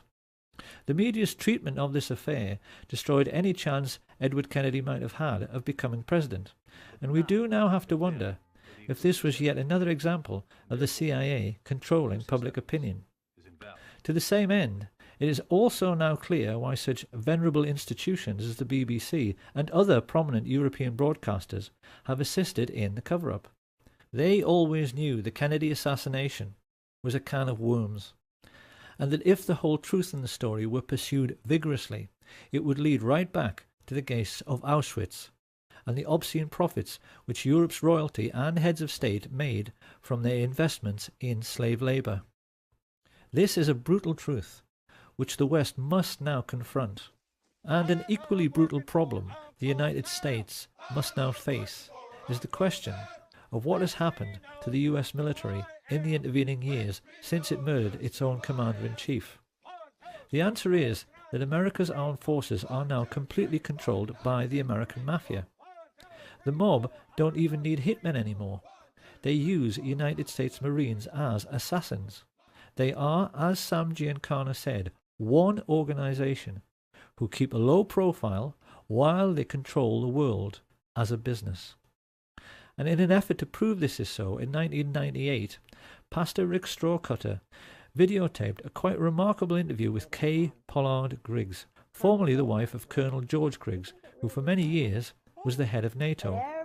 He was also an alcoholic of that well-known kind who was shy and unable to communicate when they are sober, but who then cannot stop talking once they have a drink. During the course of a stormy marriage, punctuated by periods of domestic violence, which cost Kay Griggs many black eyes and broken bones, she learned that her husband had been turned into a brutal psychopath as a consequence of his military training, which included induction into what is known as the Pink Triangle, the Cherry Marines. Over the years, far too much has been written about Lee Harvey Oswald. But what is remarkable is that few historians were ever aware that, like most Marines who worked in intelligence, he was homosexually recruited and was part of the same-sex club which included Jack Ruby, George Senator, and David Ferry. Kay Griggs explains that these selection procedures came into the US military when the cream of the death's head sporting Nazi top brass joined the American ranks at the war's end. Ever since then, the Greek and Spartan traditions which Hitler so admired, and which were integral to the German army, have found their way into American military culture and are now manifest in the way that the old skull and bones procedure for identifying and, most importantly, controlling rising stars is now used to select the top brass of the future. In a nutshell, boy soldiers who want to rise in the ranks can only do so by doing favors for the older men. So George Bush, I mean, all these people rise up to the ranks, the same club. Right. No wonder, you know, I saw a little TV clip one time where a reporter was asking George Bush and others about the Order of the Skull and Bones. You were both in Skull and Bones, the secret society. It's so secret we can't talk about it. What does that mean for America? I mean, if this really got out, that these guys are all inducted because they've got some kind of homosexual thing on them. Indoctrination. I mean, or induction. They have to do that. Yeah. They do that. Yeah. Even in if a coffin. And it's even now coming into the military totally. The chiefs do that. They put them in the coffin. They do the bowling ball trick.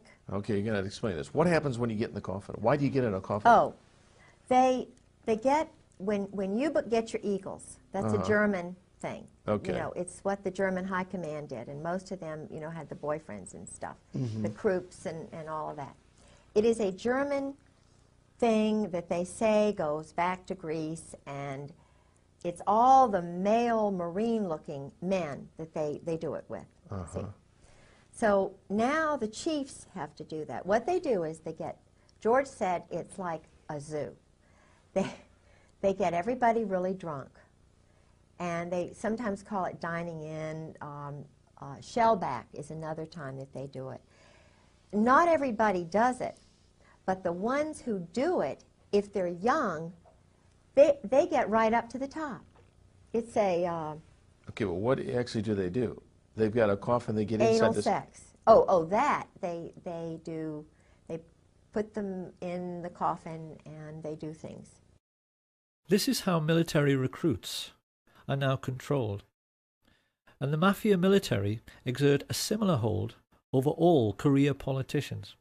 At some time on the way up, they are manoeuvred into a compromising position, usually through the use of two-way mirrors in a brothel. And once the mafia military have got something on them, the career politicians, judges, senior police officers and media moguls face a stark choice. Either take your payoff, which is usually worth millions of dollars, or go to jail for life for your misdemeanor. It is with these kinds of tactics, first used by Sam Giancana in the 1930s, that what are now known as the 5 mafia families of the New York metropolitan area, the Genovese, Gambino, Lucchese, Colombo and the Bonanno, control all politics in the United States, and through their business arrangements with the 5-star generals and CIA, control all cocaine and heroin trafficking throughout the entire world. After the dust had settled on the Kennedy assassination, Sam Giancana explained to his younger brother that the mob and the CIA had taken care of JFK together because they were essentially two sides of the same coin. In the last 50 years, that relationship between these two secret societies has become even closer, to the point where they are now indistinguishable. The people who live in the third world are so well aware of what is really going on, they have come to call the CIA the cocaine importing agency. The World Wide Web now abounds with proof to back this up. And although many people were skeptical at first about Kay Griggs, in recent times her most sensational claims have been fully endorsed by the FBI chief Ted Gunderson, who gave several interviews in support. This cult was involved in distributing drugs up and down the East Coast, drugs that were being flown in from Southeast Asia in military and planes. The operation was by the certain Army personnel and also CIA. She told me that there were generals involved in the drug operation, there were police officers, and at least 2 attorneys in the Fayetteville, North Carolina area. The path that this led me down is mind-boggling. Over the last 23, 24 years, I have developed so much information about the situation as it exists in our great country and gone public with it as much as possible, and yet I am being ignored. What is basically happening is that the United States military use Air Force bases in Europe to connect with the third world, particularly Pakistan and Afghanistan, where the poppy fields are cultivated. This is the real reason for the conflict in Afghanistan. It's to protect the record harvests of heroin which almost ended when the Taliban took power. But they don't tell the soldiers this, and it's a truth you'll never hear on NBC or BBC. Having brought the refined cocaine and heroin into Europe and the United States, it is then passed on to the mafia for sale at street level, sometimes by police officers in uniform. It's an arrangement which nets the generals and the mafia chiefs billions, and the fact that someone of Ted Gunderson's credibility was completely ignored when he went public with this information underlines the fact that our entire mainstream media, as well as the entire justice system, has been bought off. So the question must now be asked: if this shadow government of the world's only superstate can get away with the murder of a president and through their wealth be in total control of the United States military, media, and the justice system, what else might they be getting away with? Could it possibly be that the serious researchers have been right all along? And remembering what happened to Flight 553, that 9/11 truly was one huge confidence trick?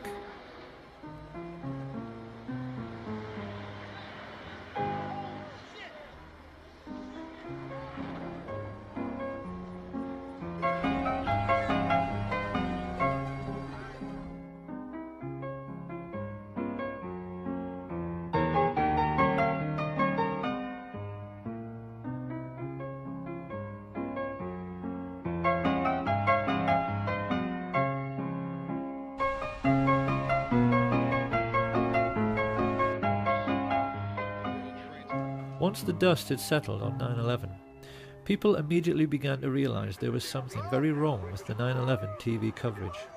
First along came Dylan Avery with his amazing film Loose Change.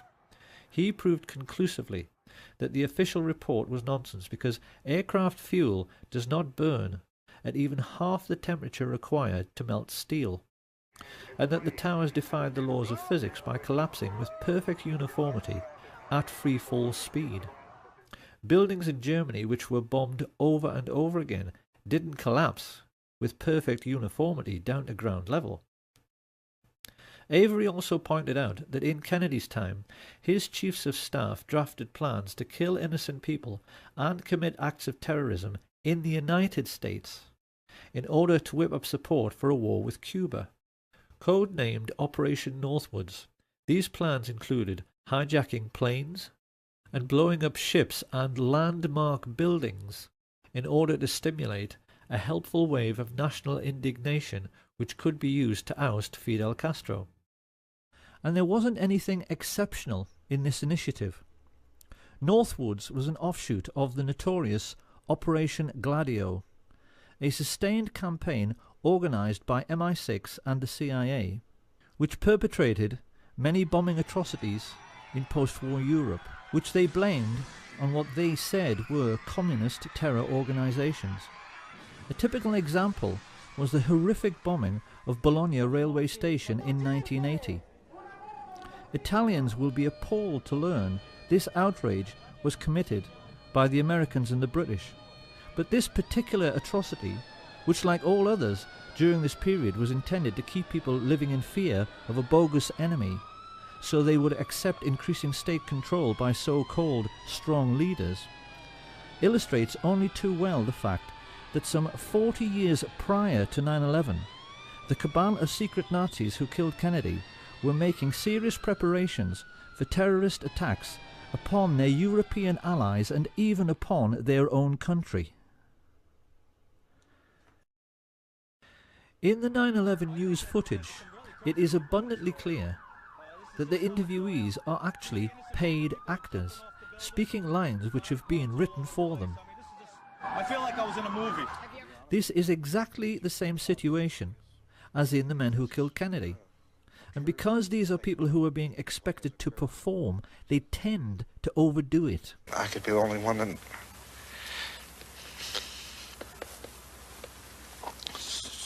Soccer man.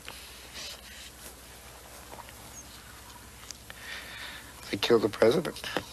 And to be honest with you, if I'd have known this...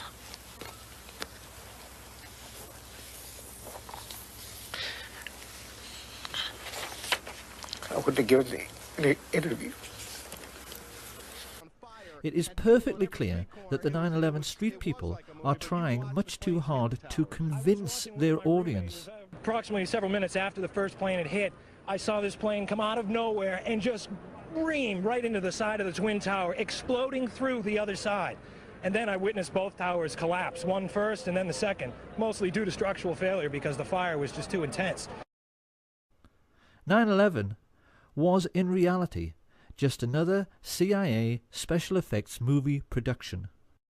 And it really has become the Kennedy assassination's long-lost twin, because witnesses who know the truth of what really happened are all being murdered. This didn't stop some people from immediately pointing out that the London Tube bombings were a hoax. The alleged terrorists couldn't have ridden into London on a train which was cancelled. And seasoned researchers are now becoming quite surprised at how sloppy and obvious these alleged terrorist acts are becoming. Any detective would instantly realize the Woolwich terror incident was a joke. We were shown pictures of a supposedly decapitated man lying prone on the street. If that were true, he should be lying in a puddle of his own blood, and the alleged attacker would be soaked in blood all over his front from arterial spray. All terrorism is fake. It is military deception practiced by the rich upon the poor in an ongoing class war. And the most important weapon at their disposal in this class war are television presenters. The BBC has actually become the Ministry of Truth from Orwell's 1984. Everyone working for the BBC today is a whore of the ruling class and a traitor to our way of life, because it is very hard to believe they are all unwitting accomplices in this class war. When we remember that it was some of the BBC's own journalists who revealed that the 9/11 hijackers were all alive, it's hard to accept that their news presenter colleagues haven't figured out the totalitarian nature of what people like Jane Stanley, who reported the collapse of World Trade Center 7 20 minutes before it came down, are really up to. And yet still they go on giving us reassuring smiles, while telling lies on behalf of the ruling class. Of course then people ask, oh yes, but why would they do it?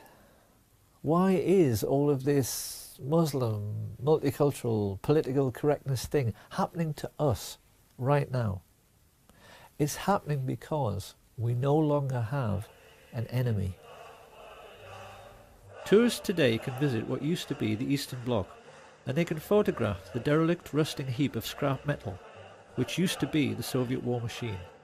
It has gone, and this has created an unprecedented political situation which the world has never seen before, in which there is only one superstate, the Anglo-American alliance. No other power on earth today is capable of fighting a war on the grand scale. China, North Korea, Russia simply do not have the economic resources. So in order to make us believe we still have an enemy, and therefore have to live in fear, the rich had to provide us with a new enemy. And this is why in recent years they've encouraged unstable Islamic people to emigrate to the West. It's to provide us with a ready-made enemy.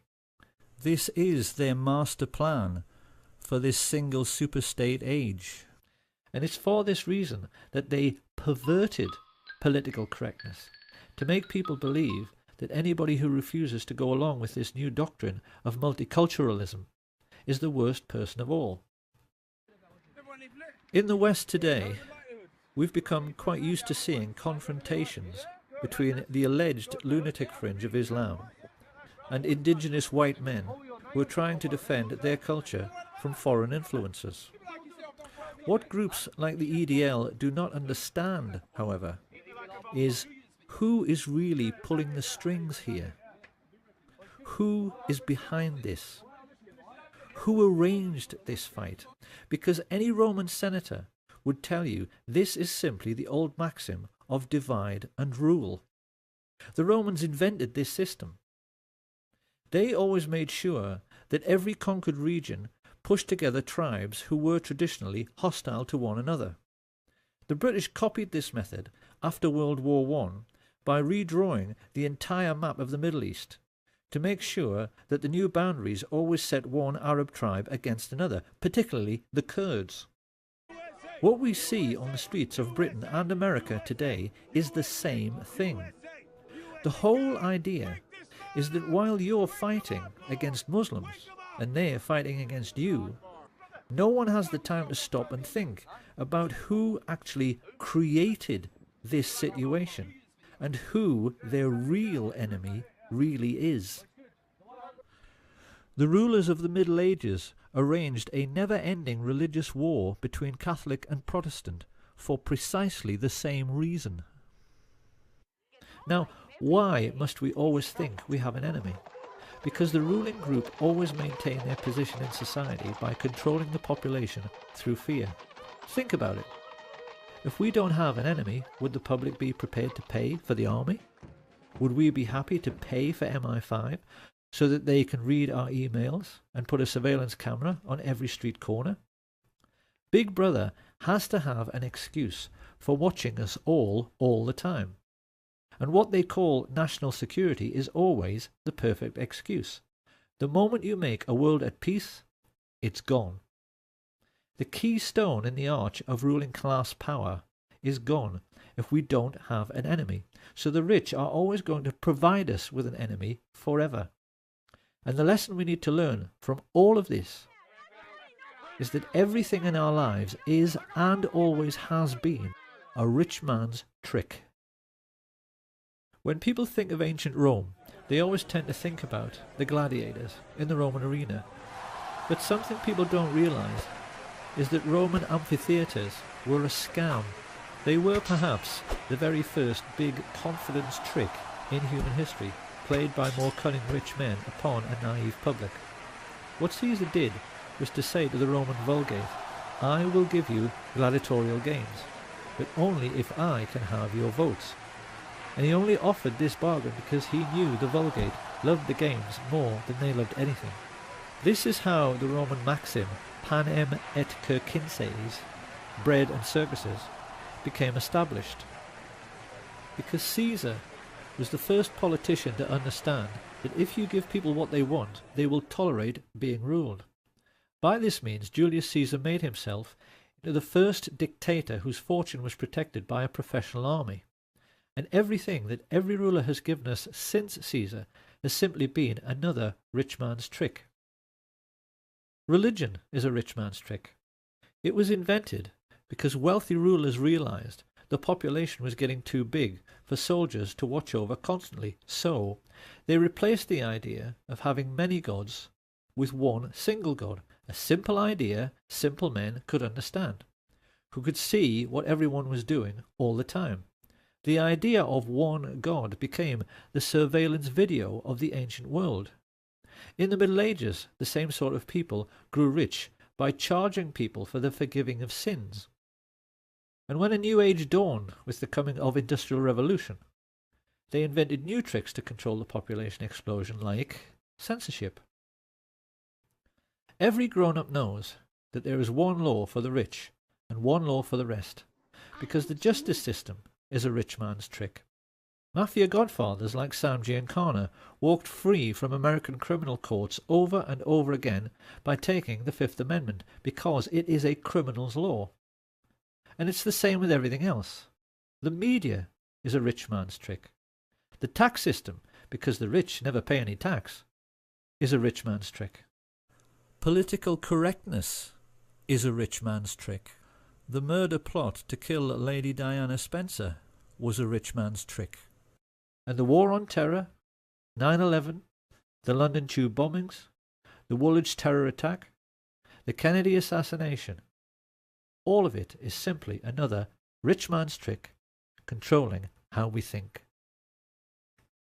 Now, once again, it is very easy at this point to imagine the reaction of conservative politicians, who will of course try to laugh this off and scoff. Everything is a rich man's trick? Are we seriously suggesting that the Cold War was a rich man's trick? Now, in your research and analysis, and your efforts to bring out the facts about what was going on in our society, did you encounter any effort to discourage you, to prevent you from bringing out the background of America's involvement in the financing of international communism? Yes, very definitely. For example, when I was at the Hoover Institution, in 1972, I went to Miami Beach to give some testimony before the Republican National Committee. And although a congressman had hand-delivered to the wire services this testimony, which was later printed, the wire services refused to transmit it to the newspapers. Then when I got back to the Hoover Institution in California, I was called into the office of the director, and I was told in no uncertain terms not to make any more speeches like that, and that this information should not be made public. This was the information that we were giving the Soviet Union the technology to develop its war potential? Oh yes. At that time, we were in Vietnam, and as you know, the Soviets were supplying the North Vietnamese. This was 1972. 1972, yes. And for example, I knew that the Gorky plant, which was built by the Ford Motor Company, the Gorky plant in Russia produces the Gaz series of vehicles. The Gaz vehicles had been seen on the Ho Chi Minh Trail. We were supplying equipment to the Gorky plant in the middle of the Vietnamese War, and these trucks were being used to carry ammunition supplies, which were killing Americans. Now, I thought this was morally wrong, and I said so at Miami Beach and at the Hoover Institution. And it was this type of information that was suppressed. The rich would much rather we didn't think at all, and certainly not about the wise words of the columnist Claire Rayner, who once famously said that the only reason we now have to live under kings and queens and presidents is that in past ages their ancestors were the best thieves. In the Middle Ages, when the king was feeling greedy and wanted to pay for a new mistress or grand new palace, he simply sent out his robber barons to steal half the herd of every local farmer, and if they complained, the robber barons would say the king needed to feed the army, or some similar excuse. That is how it was done then. But today, the ruling class face a different problem. We now live in an industrial age, and as George Orwell explains in his novel 1984, if the machine age was directed solely with the intention of making the common people physically comfortable, in a mega-productive, computer-controlled epoch, we could soon all live like millionaires. But think what this would mean. If we're all millionaires, we all fly first class. So the king and the queen and the president have to wait in a queue with everyone else. And do you honestly believe the Queen of England would wait in a queue behind you? If we're all millionaires, we all play golf. The king and the president can't get on the course, and there's no room on their exclusive beach. Orwell himself would have said the most important single sentence in 1984 was this one: if it once became general, wealth would confer no distinction. Our lords and masters are not going to wait in queues with the rest of us. So the special problem which fat cats face today is how to keep the wheels of industry turning, because as Orwell explains, the oligarchs have to make use of the masses without significantly raising the general standard of living. This is a more sophisticated age, so the robber barons need a more sophisticated means of stealing most of the wealth and of keeping most of the common people in poverty. What the rich face today is a situation in which the common people spend most of their lives on a 9-to-5 treadmill. They make things in factories, they grow things and harvest them, they teach in the schools, nurse in the hospitals, and as a result of their daily labours, a huge mountain of money is produced. Now the rulers have a problem. How can they keep the ordinary people hard at work so they're too exhausted at the end of every day to think about whether this is a fair system? The solution, as Sam Giancana explained, is to invent a foreign enemy, a boogeyman, who wants to conquer the whole world. This becomes a perfect excuse to make people pay for a sophisticated array of increasingly expensive weapons which are made by companies which the fat cats themselves own. And in one neat little scam, the modern robber baron has a means of stealing most of the wealth produced by Western society while leaving the common people with just enough crumbs to keep them going. Every year, America's oligarchs take $3 trillion out of the United States economy. According to some estimates, we cannot track $2.3 trillion in transactions. 2.3 trillion with a T. That's $8,000 for every man, woman, and child in America. This is how the rich have rigged the system, so that it benefits them at the expense of everyone else all the time. But in order to keep this fraud going, the public must always be convinced of the need for military expenditure. This is where all the phony terrorism comes in. And if we want to find out who is behind this ongoing hoax, we only have to look at Securicom, the company in charge of World Trade Center security, who removed all guards and sniffer dogs from the buildings on September 10th, so that the charges which brought down the towers in controlled explosions could be planted. If we now ask, who is the chief of Securicom? Who do we find? Marvin P. Bush, brother of George W. Bush, son of the man who orchestrated the plot to assassinate President Kennedy, and grandson of the man who made the family fortune from Auschwitz slave labour. The Bush family and their rich friends have been behind all of it. During his time as president, George W. Bush connived with Tony Blair to introduce a deliberate policy of allowing unbalanced and aggressive Muslims to flood into Western countries. They did this in the hope that they would commit atrocities in their adopted countries, and they were actually delighted when the Washington DC sniper and the Fort Hood shootings made headlines, because they knew such events would make it easier for the public to swallow the idea that 9/11 was simply more typical Islamic terrorism. The truth is that Islam is simply being used like a pawn on a chessboard in a game the fat cats have been playing since World War I. 70 years ago, they gave us what they called their Hitler Project. 50 years ago, it was the JFK Assassination Project. Today we're having to suffer the War on Terror Project. And when this current lunacy is over, they'll have another excuse ready to create yet another phony war and yet another patsy. If George Orwell was still alive today, and he was asked to comment upon all the significant political events of the last decade, it's quite likely he would simply restate the Orwellian definition of totalitarianism, to wit, a society living by and for continuous warfare, in which the ruling caste have ceased to have any real function but succeed in claiming to power through force and fraud, and then ask whether this sounds like the world we live in. Because it ought to be obvious by now that our seemingly endless economic recessions are being deliberately orchestrated. In today's world, the commodities markets are arranged in such a way that the price of virtually everything, particularly food, hardly ever changes. So how then can it be that the price of oil increased tenfold in the last decade? Economists are now tacitly agreeing that this was due to financialization, which is just a fancy way of saying rich creeps like the Bush family and their merchant banking friends used their trillionaire fortunes to rig the market. Why did they do this? Because great entrepreneurs like Stelios, with their budget air travel, had managed to break the cartel of the major airlines. Ordinary working families had begun living a jet-set lifestyle. The ruling elite of the entire world was simply terrified, because a jet-set lifestyle is supposed to be the exclusive preserve of the rich. What would happen to their social status if the whole world were part of the jet-set? So the rich arranged for the credit crunch, and now working families who used to fly 10 times a year can't even afford to use their car.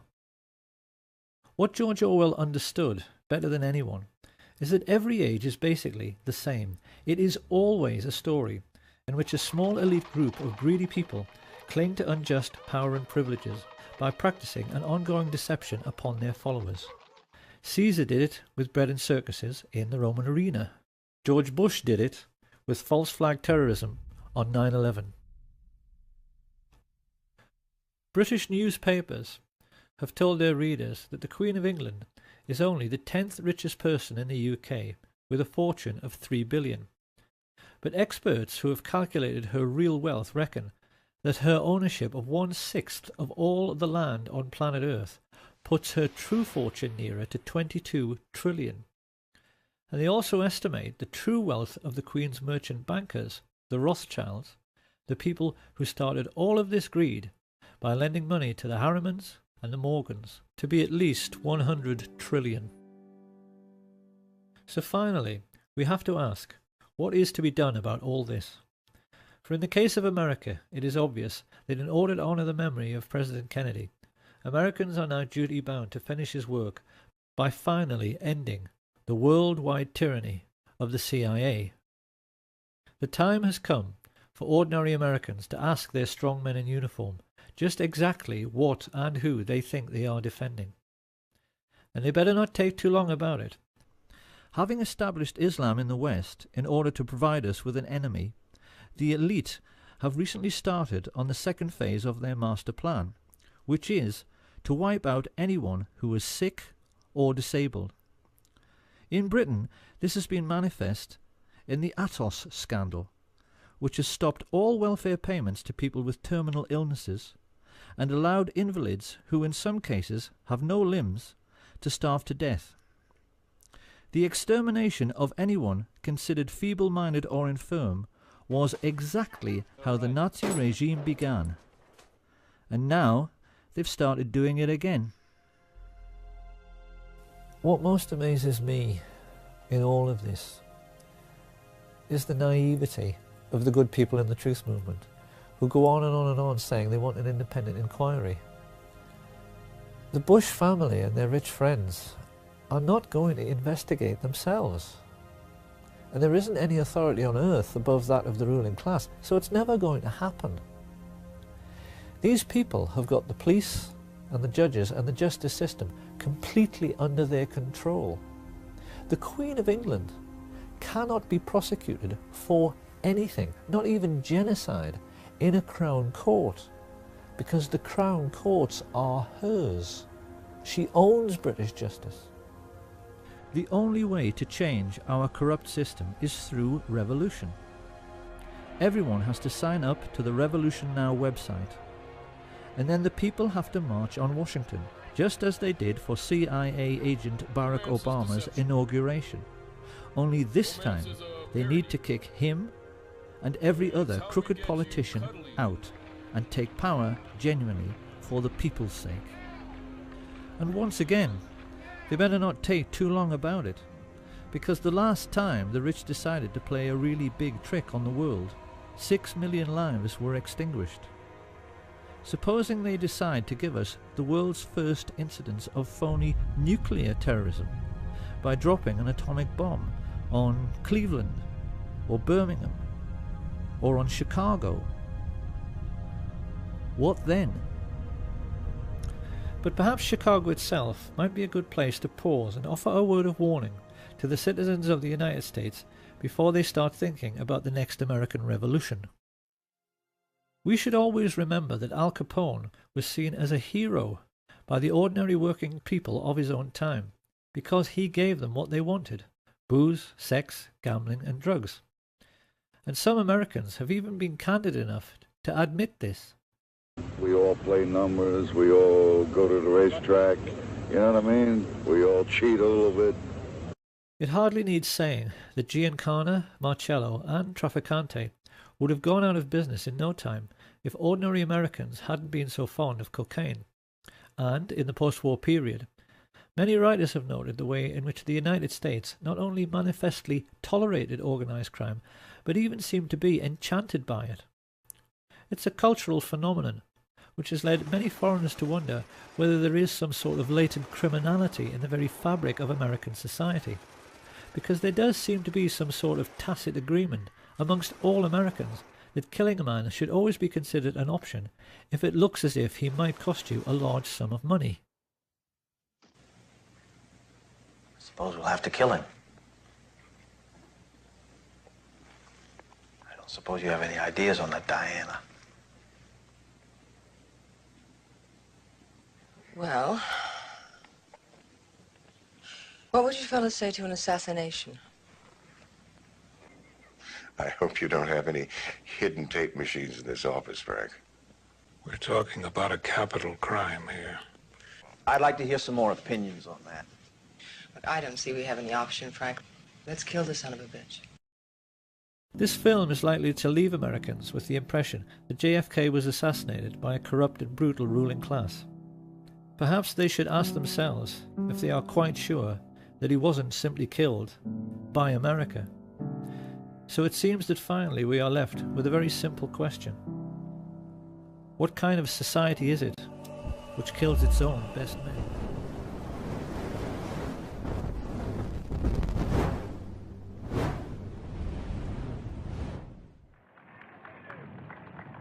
In the long history of the world, only a few generations have been granted the role of defending freedom in its hour of maximum danger.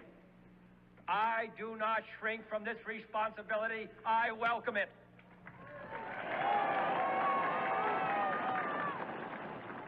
I do not believe that any of us would exchange places with any other people or any other generation. The energy, the faith, the devotion which we bring to this endeavor will light our country and all who serve it. And the glow from that fire can truly light the world. And so, my fellow Americans, ask not what your country can do for you, ask what you can do for your country.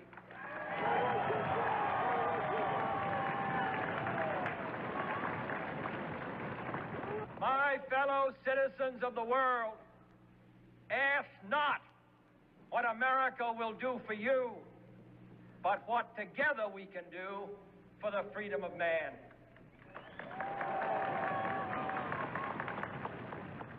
Finally, whether you are citizens of America or citizens of the world, ask of us here the same high standards of strength and sacrifice which we ask of you.